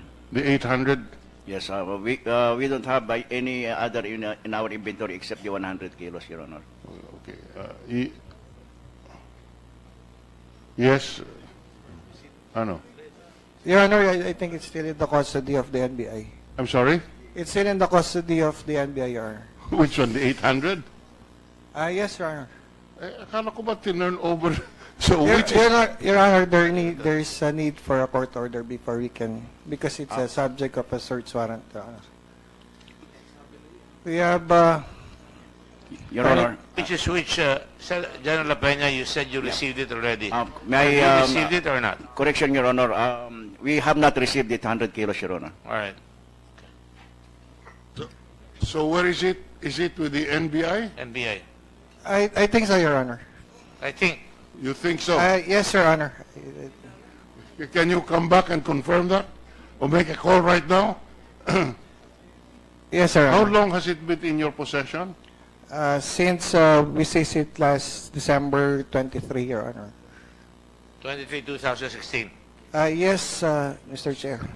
And you have not been complying with the law to turn it over with PDEA? Your Honor, I think we have a solid legal ground to... What? We have a solid legal ground, Your Honor, to back up our position on this matter. So, it's not a question of legal possession. The law is very clear. Why are we so jealous of our power when on who should have custody? When in fact the law says PDEA. And what is wrong with turning it over to PDEA? Why do you have to state we have a strong legal ground to hold on? Your Honor, I think the possession of the NBI is legal and above board, Your Honor. I think what we're trying to say here is that the possession of, there's no problem whether the drugs is in the possession of the NBI or with the PDEA. Why have you not, is there a case pending on this already, the 800? Yes, Your Honor. All right. Have you taken steps to have this shabu destroyed? Yes, Your Honor. I think right now in the judge has already conducted an ocular inspection, and it's the hearing is ongoing, Your Honor. The hearing on the what? Of the case and for the destruction, I'm asking Your about Honor. the destruction. Yes, Your Honor. The law is very clear on that. You are supposed to destroy it in 24 hours. Yes, Your Honor, but I think the Supreme Court has already interpreted this question, Your Honor. You know, we are just looking and preventing a situation where this goes back to the street. And don't give me all of these legal issues being complied with. Ang hinahanap lang natin dito, ito ba'y sinusunod yung batas na dapat sirain itong kontraband na ito sa loob ng isang araw? Have you complied with this? Yes, Sir Honor. I think the process is already ongoing. I think the power to destroy it lies with the court. It's not with the NBI, Your Honor. All right. Anyway, we'll cut it short. Just submit to me, to the committee, a complete report on this 806 and 604, specifically focusing on the issue of custody and the matter of complying with the law to destroy this contraband. Can we have a complete report by Monday? Yes, Your Honor. We'll do that. Thank you, so that we'll not waste time. For the record, Mr. Senator Drilon, this whole thing was botched by Customs when the NBI, not even the NBI was called to the scene. It was the friend of Mr. Estrella whom he called. He did not call the NBI. The NBI later on followed suit, and the PDEA came in a little later after the PDEA, after the NBI. Really, it's a botch operation.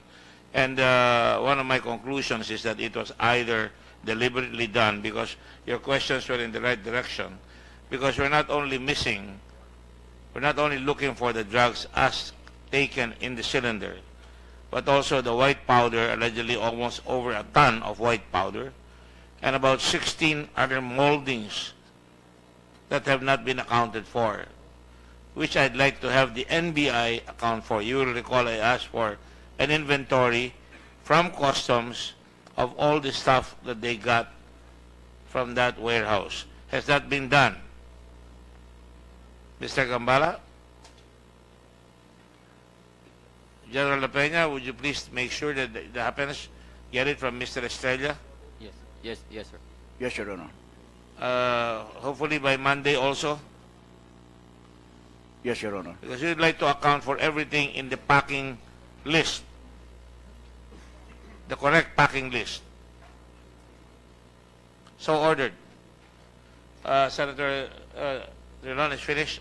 Would you like to ask questions, Senator President? All right. Senator Trillanes. Maraming salamat, Mr. Chairman.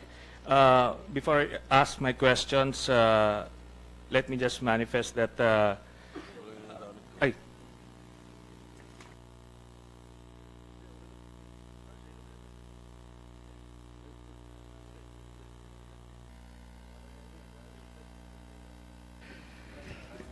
okay. Anyway, the name given to me as Tita Nani is Nani Cabato Coronacion. And I believe that's the right one, Vice Mayor. Is that correct? Anyway, kinausap na siya ng DOJ nung Monday. So, I believe this time we got it right. Hopefully. Did you ask the Vice Mayor for that? No, I withdrew my question. Anyway, doon sa kanina kong punto regarding sa triad, doon sa kaalaman ng lahat, itong triad ay isang sindikato na base sa China, Hong Kong, Macau, at ito ay engaged sa iba't ibang criminal activities, kasama na rito yung pag-import ng illegal na droga. At base sa the same information na binigay sa akin, na nagsabi nga na member itong si Vice Mayor Paolo Duterte ng triad, at kasama na si Charlie Tan, by the way, ito rin ang reason kung bakit may mga naging transshipment point yung Port of Davao ng cocaine. So, ipapakita ko yung iba't ibang news articles to show that na nung mayor pa itong si Presidente Duterte, na sinasabi niya galit na galit siya sa droga at wala daw nangyayari sa Davao na hindi niya alam, pero I would cite 4 instances ng incidents ng discovery ng cocaine. So ito hindi ito inapprehend ng agencies, kung hindi yung mga workers mismo na nagpapak ng mga goods for export may nadidiscover na mga pack na cocaine doon mismo sa container van. Senator Lacson? So, with the permission of Senator Trillanes, for our better appreciation, when we eventually signed the committee report, Senator Trillanes made mention of an intelligence report. May we be furnished with a copy of that intelligence report para naman for our proper guidance pagka pipirma kami ng committee report? Is that a fair... That's a legitimate question. Thank you, Mr. Chairman. A legitimate request which I was going He to is not ask. in possession. It was just transmitted to him via SMS or any other means of communication. Maybe we can subpoena the records of whatever intelligence unit provided the information to Senator Trillanes. yes, Mr. Chairman. Let me ask a question. Do you have the source? Mr. Chairman, you know the nature of such intelligence information. I will be willing to convey the Anyway, source security to... clearance is quite high, Yes. being senator, so maybe you can entrust. Yes. In executive session or in confidence, I will gladly divulge. But Senator Lacson is correct. We would have to get that to be able to be sure that when we Yes. make the committee report, we have something to base it on. I totally agree, Mr. Chairman. Thank you. Okay. Now, the drug shipment in Davao City, dito nyo lang papakita kung gaano kapeke yung war on drugs na sinasabi ni Presidente Duterte. Ito, nangyari ito, mayor siya. Sige. Cocaine ang ginagawang transshipment point ang Port of Davao. The same modus nitong nangyayari. Ngayon lang, nag-graduate kasi presidente na yung si Duterte, dito na sila sa Manila International Container Port. So dito, yung mga container na yan, shipped to Davao City from Malaysia. Then discover nung mga nagre-repack at papasok dun sa container van, itong mga cocaine. Tapos ni-report nila sa otoridad. Hindi ito na-discover. Kagaya nitong nangyari dito sa 600 kilos na shabu, hindi ito na-discover ng mga ahensya ng gobyerno. Nakalusot sa customs, nakalusot sa PIDEA, tinimbre. Sige, next. So, ito. Yan. December, ano yan? 2014. Ay, March 2014. So, yan, hindi nahuhuli ito. Ito ay na-discover, sinumbong ng mga nagkakarga ng mga saging. May nakita nila na may cocaine bars doon sa container van at nireport nila sa otoridad. So, syempre, nireport na, obligado na. So, ito yung sinasabi ko lang na meron bang, kung alam mo nang damamatay yung pumapatay doon ng mga drug lord yung mayor ng Davao City din, ito nga si Presidente Duterte, sino maglalakas loob? Doon pa sa Davao gagawin itong mga ito. Okay? Ngayon, sasabihin, okay, circumstantial, sige, next. So, sige pa. O yan. Okay? Another incident, sige, next. Okay.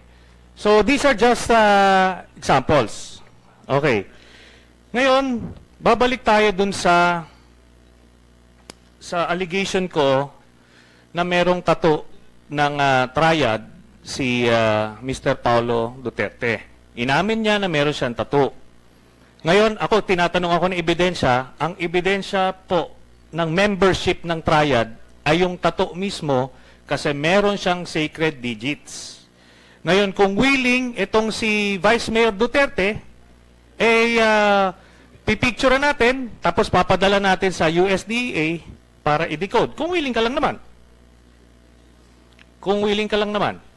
Are you willing, Vice Mayor Duterte? No way. Oh, no. Mr. Chairman, Mr. Chair, I'm sorry. Mr. Chair, no way. Okay. So, makita nyo, bakit kung wala naman yung tattoo na yan di ba? Ano naman yung ibibigay mo yung picture sa amin? We can ask the Sergeant at Arms to accompany you. Kukuhanan lang sa likod. Bibigay natin yung picture sa USDA para ma-decode kung saang faction ka. Are you willing? Are you willing to do that? No, Mr. Chair. Oh, no. Bakit naman? Kung wala kang tinatago, kung tattoo lang naman dyan sa ano yan, pinagawa mo kung saan, you should not be afraid na may mapa-find out dyan. Vice Mayor. I already answered the question, Mr. Chair. So ayaw mo talaga? Ayaw mo talagang ipakita dahil baka may ma-decode nga. Ganon. Mr. Chair, ilang beses ko ba sagutin na ayaw ko? Already answered. Mr. Chairman, dito naman sa ating committee, medyo liberal tayo kasi yung mga ganyang paulit-ulit na tanong sa korte, hindi pinapayagan, but dito ay liberal. Malay mo nyo, magbagong isip, Mr. Chairman. I just asked. It depends on the chairman. Yes. Okay. Thank you. So, anyway, so maliwanag. Talagang ayaw mo. Kasi yun yung proof Nahanapan ako ng proof. Andiyan dyan sa likod mo. At ando doon yung digits. Sacred digits. At kaya ayaw mo kasi pagka ibinigay ito sa DA, madedecode kung saan ka. Okay. Anyway, punta tayo dito ngayon. Dito sa mga accounts.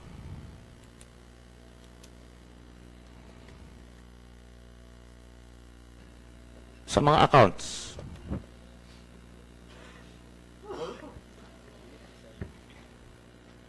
Maliit yung ano.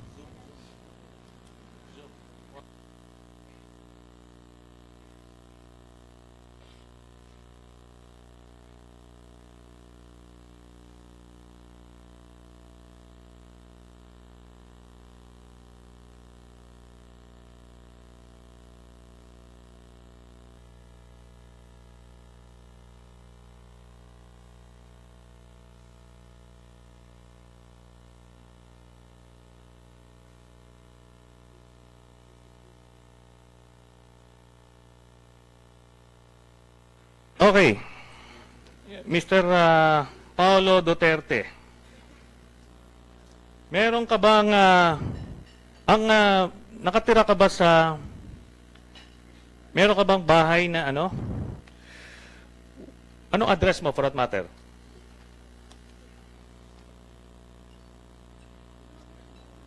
Mr. Chair, 1521 Sitio San Pedro, Catalunan Grande, Davao City. Yun ang address nyo. Sino yung nakatira sa ano? Number 9 Atlantic Avenue Ecoland Subdivision, Phase 3, Davao City. Mr. Chair, nanay ko po, pati si Mayor Inday. Okay. Ang birthday mo is March 24, 1975? Meron. Account number 306-949-00020. Ganun po ba? Mr. Chair, do I have to answer this irrelevant question? If you wish to answer, you may do so. I refuse to answer anymore, Mr. Chair. Bakit nyo nire-refuse? Wala namang... It's up to us to determine what is relevant or not. Because, Mr. Chair, this is not part of the inquiry. Well, I will tell you kung paano magiging ano yan. I will drive at that point later. Meron ka bang bangko sa Rizal Commercial Banking Corporation, RCBC? Mr. Chair, I refuse to answer. Sa Bank of the Philippine Islands, Davao, main branch. Mr. Chair, I refuse to answer. Bakit? Mr. Chair, can I know kung the Vice Mayor is invoking the right against self-incrimination? You may ask him. You cannot outrightly refuse. I am invoking the right to privacy, Mr. Chair. Which part of the rules, Mr. Chair, that the resource person can invoke the right to privacy? Because I have the rules. No, but let him. Mr. Chair, there is a law in the Constitution about the bank secrecy, and I have the right to privacy.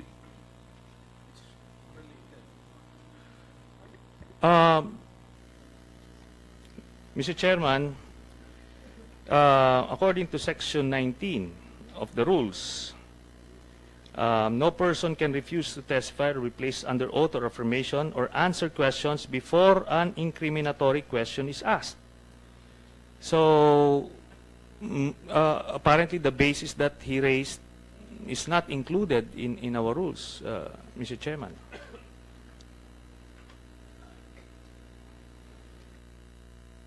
Are you invoking your right against self-incrimination? Yes, Your Honor. Okay. So, which part of that question will incriminate you? Ito bang total? Pakita nyo nga yung total doon sa baba.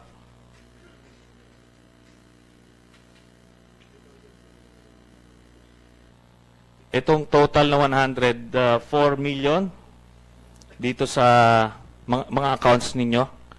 Kasi ang nakalagay dito, ang total ng mga deposits mo as of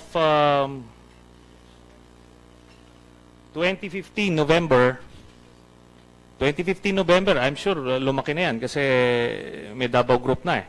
So, anong masasabi mo dyan? I refuse to answer, Mr. Chair. Okay. So, anyway, I'll move to Ms. Mandy Anderson. Do you have a lawyer present again? I just want to be sure that you have a lawyer present, and I want to know the name of the lawyer. Yes. What is the name of the lawyer? I'm Atty. Rainier Madrid. Can you please speak to the microphone? I am Atty. Rainier L. Madrid. Yes, I just want you to know that the committee always asks for the name of the lawyer to make sure that the client is properly guided by his counsel if he's asked questions. Yes, Your Honor. Now that you have given me recognition, I state my name. I just wanted to make sure that you have a lawyer, and you're allowed to advise your counsel, but not directly address the chair, unless you're asked. Are we clear? Yes, Your Honor. Thank you. The record state that Vice Mayor Duterte is adequately represented by a counsel here as an advisor. Ms. Anderson, na-mention ni Colonel Estrella na nakita niya si Mans Carpio bumisita sa customs. Nakita mo ba si Mans Carpio ever sa customs? Yes, Your Honor. I met him once at the office. You met him once at the office. Okay. Si Paolo Duterte, sa pagkakaalam mo, has he ever entered the Bureau of Customs premises? No, Your Honor. I've As never far as seen you know. him. Yes. As far as you know. Kilala mo ba si Chris Bulastig by name or by face? I know Attorney Chris Bulastig by name and face. Name and and face. I've also been introduced to him personally. Okay. Kilala ba ni Commissioner Faildon itong si Attorney Chris Bulastig as far as you know? Yes, Your Honor. Magkakilala sila? Yes, Your Honor. Okay. So, let me now shift to Attorney Mans Carpio. May kilala ka bang Ahmed Quizon na LTFRB ng Cebu City? I do not know him, Mr. Chair. You do not know him. Okay. So, ikaw, Vice Mayor Paolo Duterte, may kilala ka bang Yusek Maria Catalina Cabral ng DPWH? Wala po, Mr. Chair. Wala. Meron ka bang kilalang taga-road board na Executive Director, Chito Clavano? Kilala ko po, Mr. Chair. Kilala mo. Okay. Kasi ito yung nangihingi ng 20% sa mga congressman at ikaw ang nini-name drop. Okay? Yung mga congressman ang nagsasabi, sir eh. So, yan yung sakop yung galamay, ano? Anyway, tinanong ko lang yan, just to be sure. Ngayon pupunta tayo kay Atty. Mans Carpio, dun sa kanyang accounts. Do we have a new resolution on the road board? Do you have a new resolution on the road board investigation? I think there is an ongoing hearings on the abolition of the road board. There is a bill on the abolition. Then of the that road matter board. should It be was taken heard up last week. in that, because I don't remember having a resolution under the present Blue Ribbon investigation. I've already shifted, Unless, Mr. Chairman. somebody will file a resolution to that effect. I've already shifted, Mr. Chairman. I just placed that on the table. Anyway, dito sa accounts ni Mr. Mans Carpio and Sara Duterte. Meron ka bang accounts sa Metrobank? Sa Kayamanan branch? Yes, sir. So, meron ka bang bank account sa Metrobank? You don't have to read it. You don't have to read it kung hindi mo maano. Mr. Chair, I'm not familiar with Kayamanan branch. No, I don't know okay. where is that. Metrobank, in general.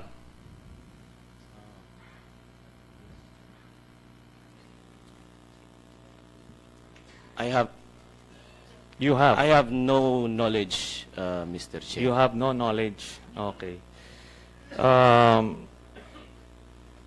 Dahil dito, dito sa mga documents dito, yung mga deposits dyan, anyway, I'll be distributing this to the media, ano? Hundreds of thousands and millions, ano? And meron ka bang BDO account sa Davao City?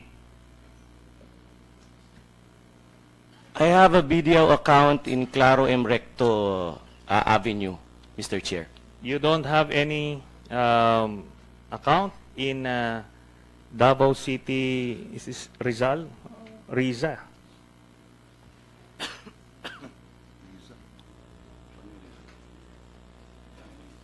I'm not familiar with Risa, Mr. Chair. You're not familiar. Okay, anyway, Just to abbreviate this portion, let me show you the total.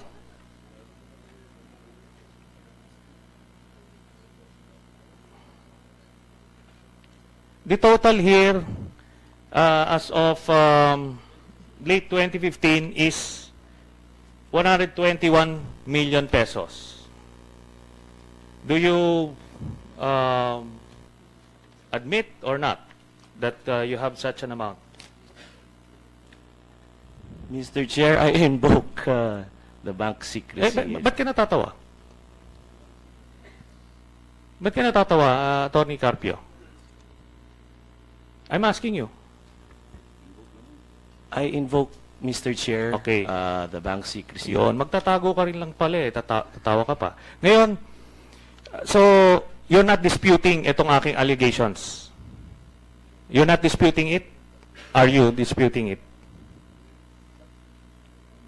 Atty. Carpio.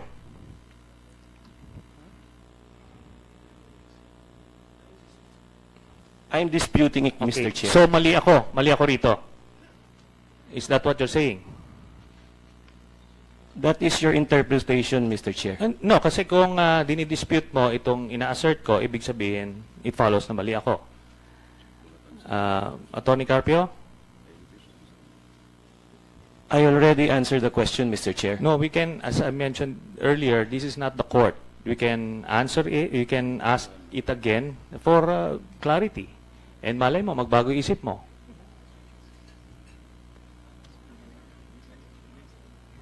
Mahirap sagutin, ano? I'm disputing it, Mr. Chair, because I don't have that much money. So, That's okay. why I was smiling earlier. Okay. So, if you're disputing Mr. it, Chair. I have a pro forma copy of a waiver here. Are you willing to sign it? This question is also addressed to Vice Mayor Paolo Duterte. Anyway, kung mali ako rito, then the whole world will laugh at me. Are you willing to sign it, a waiver? Andi rito. Ito na. Mr. Chair, I'm not willing to sign the waiver Yan. Ikaw, because Vice Mayor. I'm not familiar with those figures, Mr. Chair. Precisely. If you're not familiar, therefore, mali ito. There's nothing to be afraid of. Kung wala yung accounts na yan, then there's nothing to be revealed. Mr. Chair, there's nothing wrong if I don't know. So you're not willing to sign a Mr. waiver? Chair. So you're not willing to sign a waiver, Atty. Carpio, to show to the whole country that wala kayong ganyang halagang amount na natatawa ka nga eh, parang it's preposterous. But, Excuse me. Yes. I would again ask the senator to refrain from editorials. Anyway, okay. We are only going to go for the facts, not the editorials. So please refrain, because it doesn't give a good account of the Senate that when you're asking a question, you're conducting editorials, that you're going to bring it to the media. It's unfair to the witness. I think the witness have already answered, and if you want to ask one more time for clarification, you may do so. But let me just tell you that your time is up, and I will let you go if you are going to continue with sensible and questions on point. I'm giving you so much leeway already, and just so that there will be no questions. Precisely, I invited these people for you. Okay. Thank you very much, Mr. Chairman. So, the answer, Atty. Carpio, you're not willing to answer, to sign the waiver. Mr. Chair, I already answered. I'm not willing to sign. Okay. Mr. Chair, thank you very much. Thank you. Now, I would address the same question to Vice Mayor Paolo Duterte. Are you disputing the Mr. Chair, figures I have that the same answer. I'll not sign the waiver. You're not willing to sign a waiver. So you're not disputing it. You're not disputing. I'm disputing it. I'll not You're sign disputing the it. waiver. But you're not willing to sign the waiver kasi baka mas malaki pa ang lumabas. Ganun ba? Again, Anyway, the editorial. Please I'm refrain from I'm the done, editorial. Mr. Chairman. Try to restrain yourself from the editorials. I know that you are passionate. All right. I'm glad you're done. Is that it? Can we send these people home already? Is that it? Any more questions from the other people? Huh? because I have just my original concern. Nililigaw ng mga pangyayari. Doon tayo asan yung 1 tonelada ng powder. that has already been raised even in your absence. That's how much I love you. Yes, thank you very much. And what You take note, please. You take note again. Here is Senator Soto reiterating the fact that there is the white Mas malaki powder. yun kaysa sa 604 kilos na shabu. In fact, we're having the inventory sent by Commissioner La Peña. All right? Yes, Your Honor. All right. If there are no more questions, Your we Honor, shall call the next... Your Honor, please. May I be recognized? Yes, please. Go ahead. Your Honor, our Deputy Director for Technical Services texted me informing me that insofar as the 890 kilograms of drugs is concerned, 400 of kilos of which were already turned over to the PDEA upon orders of the court. All right. And I will submit a written report about that, Your Honor, in the next meeting. Read the record so state that the NBI Director de Guzman stated. Yes, Senator General. Just on that point, I am very keen in finding out if the provisions of the law on the destruction of the shabu within 24 hours from filing the case and having an inventory within 24 hours from the time possession is taken, if these are being complied with, and therefore I want, Mr. Chairman, may we request that a detailed report from PDEA and BI be given to the committee on this point. Actually, Mr. Chair, it's 24/72/24. Within 24 hours, should be turned over to the PDEA. Within 72 hours, an inspection should be made by the court. And after the filing, within 24 hours, the goods must be destroyed. Yes. Yes, that's very clear. December pa po ito eh. Yung 800 eh. That's why we have this problem, because they're taking for granted compliance with these very clear and strict provisions of the law. Very, very dangerous. We're having war on drugs, but the sources are so being... many cases, this is according to the Supreme Court, so many cases have been dismissed, drug cases, because of Section 21, yung chain of custody. Yes. Pakaraming nadidismiss yan. Noong Secretary of Justice sa Kuping, marami pong nadidismiss dahil kalahati na lang napipresenta sa husgado. Pag tinanong po na saan yung kalahati, kinain ng daga.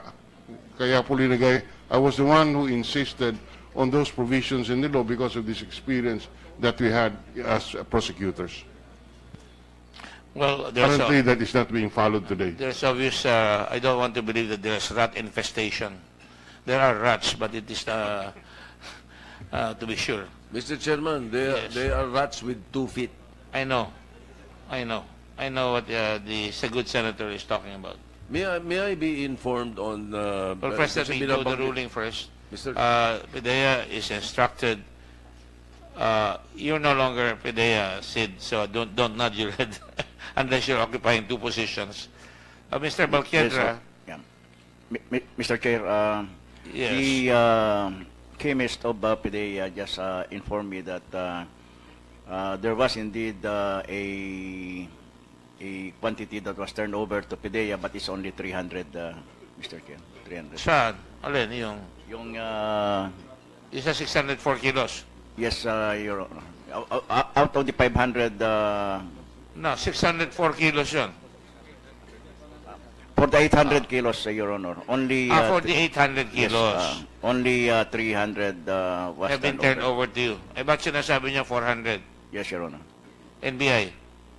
I just read, Your Honor. As I said, I am reading the text message of the Deputy Director of Can our we be technical... clarified in writing? Yes, not Your in Honor. text. In writing. Yes, Your Honor. Certified. Yes, Your Honor. I'll do Monday. that. Is Yes, that possible? All right. And I would like to admonish the PDEA, the new PDEA General should be here, Mr. Aquino, because these are vital questions and he should be prepared to answer. Because Mr. Balquiedra, what is your position there? Chief of Seaport Interdiction Unit. Chief of Seaport Interdiction Unit of PDEA NCR. Seaport Yes, Your Honor. Interdiction. Interdiction. All right. Mr. Chairman, Yes, sir. just to emphasize the point, we must warn PDEA, the NBI, that any public official may be punished by life imprisonment by misapplying or failing to account for the confiscated, seized or surrendered dangerous drugs. This is a very stern penalty. And the way you guys sound, it seems that we cannot even account for 100 kilos somewhere floating around. Just a fair warning to all of you that under the law, failure to account for confiscated, seized or surrendered dangerous drugs is subject to punishment of life imprisonment or death if death is available. That is under Section 27 of the Dangerous Drugs Act. I hope that we warn you enough that this is no laughing matter. This is not a matter that you should take lightly. This is a very serious issue. Thousands of deaths have taken place because of the so-called war on drugs. And as I was discussing with my colleagues yesterday, we keep on wondering, if there is so much demand, who is satisfying the demand? Saan ba nanggagaling itong mga drogang ito? Obviously, a big source is our ports, our very porous ports. So this is a matter that we should take seriously because the penalties under the law are very serious. Thank you, Mr. Chairman. So, Mr. Yes, Chairman, Mr. Soto. before you adjourn, How do you know I'm going to adjourn? You sounded like you were about to adjourn. That is again editorializing. Okay. But I have a third eye. There is a concern by the Senate President and myself. So, in the speaking of accounting, when they submit the reports to you or the brief to you, they will account for the 604 kilograms and then the 898 kilograms that was seized before. And what happened, and we want a report on what happened to the 1 ton of powder in MCLU 600-18801 na container na kasama dun sa 5 na laman daw nung 5 cylinders. Saan na napunta yung 1 ton na yon? Na powder. That was already stated because of my undying admiration for you. I already said that earlier. And the NBI, again, I reiterate. Order, please. Thank you. I again reiterate the admonition of the Blue Ribbon Committee that we have repeatedly asked you to follow up on the cases and that we will now call the Secretary of Justice here so that he can report what is the disposition of the cases for drugs. And we'll call him also because we want to be sure that he is aware of the fact that if you lose any of the evidence, there are the penalties that are in the law for that. Third, we want to get a complete inventory of what has been collected there. And it must be taken from your report and from the report of what was left behind. And I wonder if you did that, if the so-called consolidators took some of them and sold them. That is not allowed because there is a crime has been committed and everything should have been taken. Everything. And if that was allowed, that is another offense that we are going to include under those who were responsible for this travesty. In addition to this, the Senate Blue Ribbon Committee has asked the Bureau of Customs repeatedly to submit your list of personnel. Now I'm asking it again because your memory seems to be very sloppy, selective, to be frank.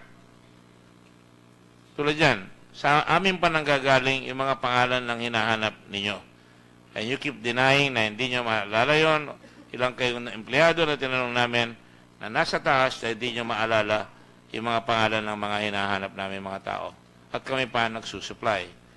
We are not a police force.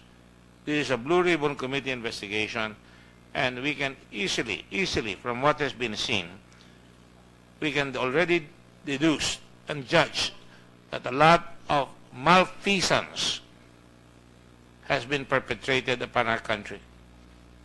Misfeasance galore.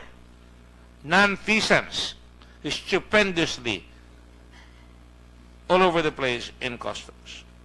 The very fact that these things happen is indicative of the very loose way we conduct our duties, especially in the customs area. To be sure, I will not say it's hard because I don't believe anything is hard if you really work hard on it. And so I would like to request, I admonish you to present all those things that we ask from you. Mr. Maniago, I had a question for you. I will ask that at the next hearing. Please show up on time because we had to look for you. Now, in the meantime, since we have already finished with the Davao, yes. Mr. Chairman, we haven't decided on Commissioner Faldon, just to remind the Chairman. Yes, if you want to, we can do that, but somebody requested that we do it after the suspension. After what I've heard, I am prone to declaring him in contempt because, as far as I'm concerned, I'm trying to be fair. This is a time upon which he can come here and answer all the allegations against him. He cannot go out of this committee and start casting aspersions on the accusations leveled against him. That is contemptible in my book. After having invited him, we will put him under contempt. We will have the USA arrest him if necessary, or ask the NBI to arrest him. That is my own thoughts on the matter. I do respect Captain Faldon. In my investigation so far, I have not seen a lot of evidence against him. But if I were him, when I say this in public, he should appear here. And those friends of yours, if he wants to protect his colleagues here, which is the duty of any commander, and that is laudatory, so long as they're doing right, then it is his time to come here. So Captain Gambala, please request, and also Mandy Anderson, please request Mr. Faldon. I wish we don't have to have him under contempt. But if he doesn't appear, I think the committee will be headed in that direction already. All right? We will have a executive session immediately after this. Just to join the chairman in our disgust in the way this matter is being handled, both at the NBI, the PDEA, the customs. This war on drugs has caused the death of thousands of our countrymen, including children. And yet here we are, because of the corruption in the customs, because of the inefficiency and gross neglect of our officials, this drug menace is in our shores, in our country. And therefore I admonish our customs officials, our PDEA, our NBI, do your job, because people's lives are lost because of the corruption in your agencies, because of the neglect of duty, and as the chairman said, malfeasance all over the place. That's all, Mr. Chairman. Thank you. Mr. Chair, if I may. Yes, Mr. Balquiadra. Your Honor, I would like for clarification and to inform the body, wala pa ho kaming knowledge na may formal appointment ho yung incoming Director General. Okay. So you're number 2? No, Your Honor. Who's number 2? I was just invited as a resource No, I'm asking who's number 2. Who's the deputy? Mr. Chairman, the deputy who is the OIC now is ASEC Jesus Fajardo. ASEC Jesus Fajardo. Yes, Your Honor. I hope he will not be a Panginoon who will not appear. Mr. So, Chair. pakisabi lang kay Panginoon Jesus dumating dito kung pwede. Yes, Your Honor, I will Jesus do that. Pajardo. All right? Yes, Your Honor. Yeah, anyway, you're still around. Mr. Chair, our OIC, Deputy Director Fardo, he's in the budget hearing at the House of Representatives. This will be on Monday. Yes. We will speed up the hearings here. This will be on Monday with the permission of everyone. Ping, Senator? Monday? Yeah. Continuation of the 604 and the TARA privilege speech, Mr. Yeah. Chairman. Yeah. I have Mr. no Chairman, problem, no. I have many more questions, but when we finally cross over to the next issue, which is the TARA system and the BOC, then... I hope you would help me here a bit because I really join you on that. In fact, we talked about that. Pero, nung tinawag natin si may sinabi siya na kaya nangyari yun dahil lumabas yung droga. So, he had knowledge. He had knowledge. Where's Mr. Pinawin, by the way? Sit down there. Nadulas siya nga eh. Kaya nga napunta. Tapos, si Senator Drilon may question sa mga droga. Kaya, with your permission, I'm not actually objecting to I the know that, continuation. I know that. I'm just, I just manifested na pag finally nag-crossover na sa TARA, marami pa akong tanong. Definitely. Yeah. Definitely. But in the meantime, Mr. Chairman, I hope we can already excuse the Dabaweños. Let me just after consulting with everybody here, I consulted Senate President Drilon, Senate President Coco Pimentel, the Majority Floor Leader, Senator Lacson, Senator Aquino, Senator Drilon, may I consult you on the matter of contempt. The Chair orders Senator Captain Faldon in contempt and must report here at the next hearing on Monday. And this is Sergeant at Arms is ordered to make sure that he gets the information and that he is brought here on Monday. There are no objections? So ordered.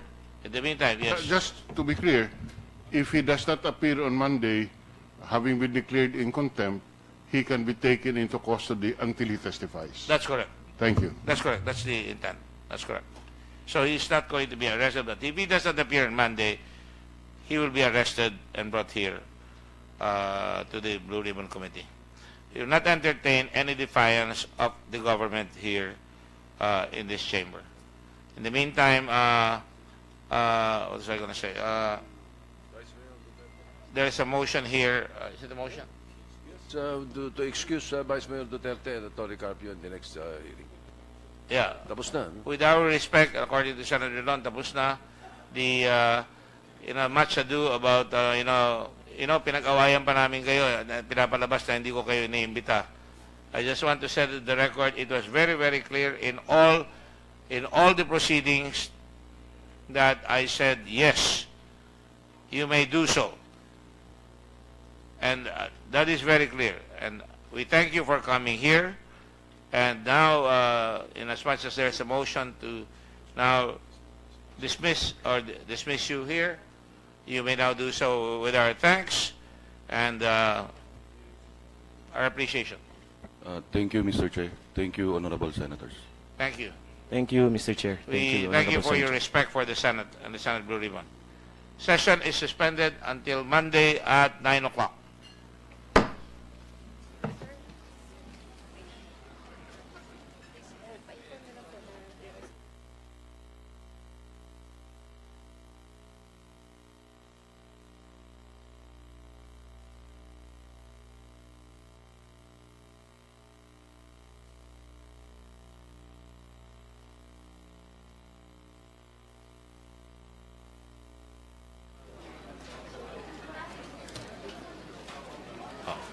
Sino ang mahawak nito?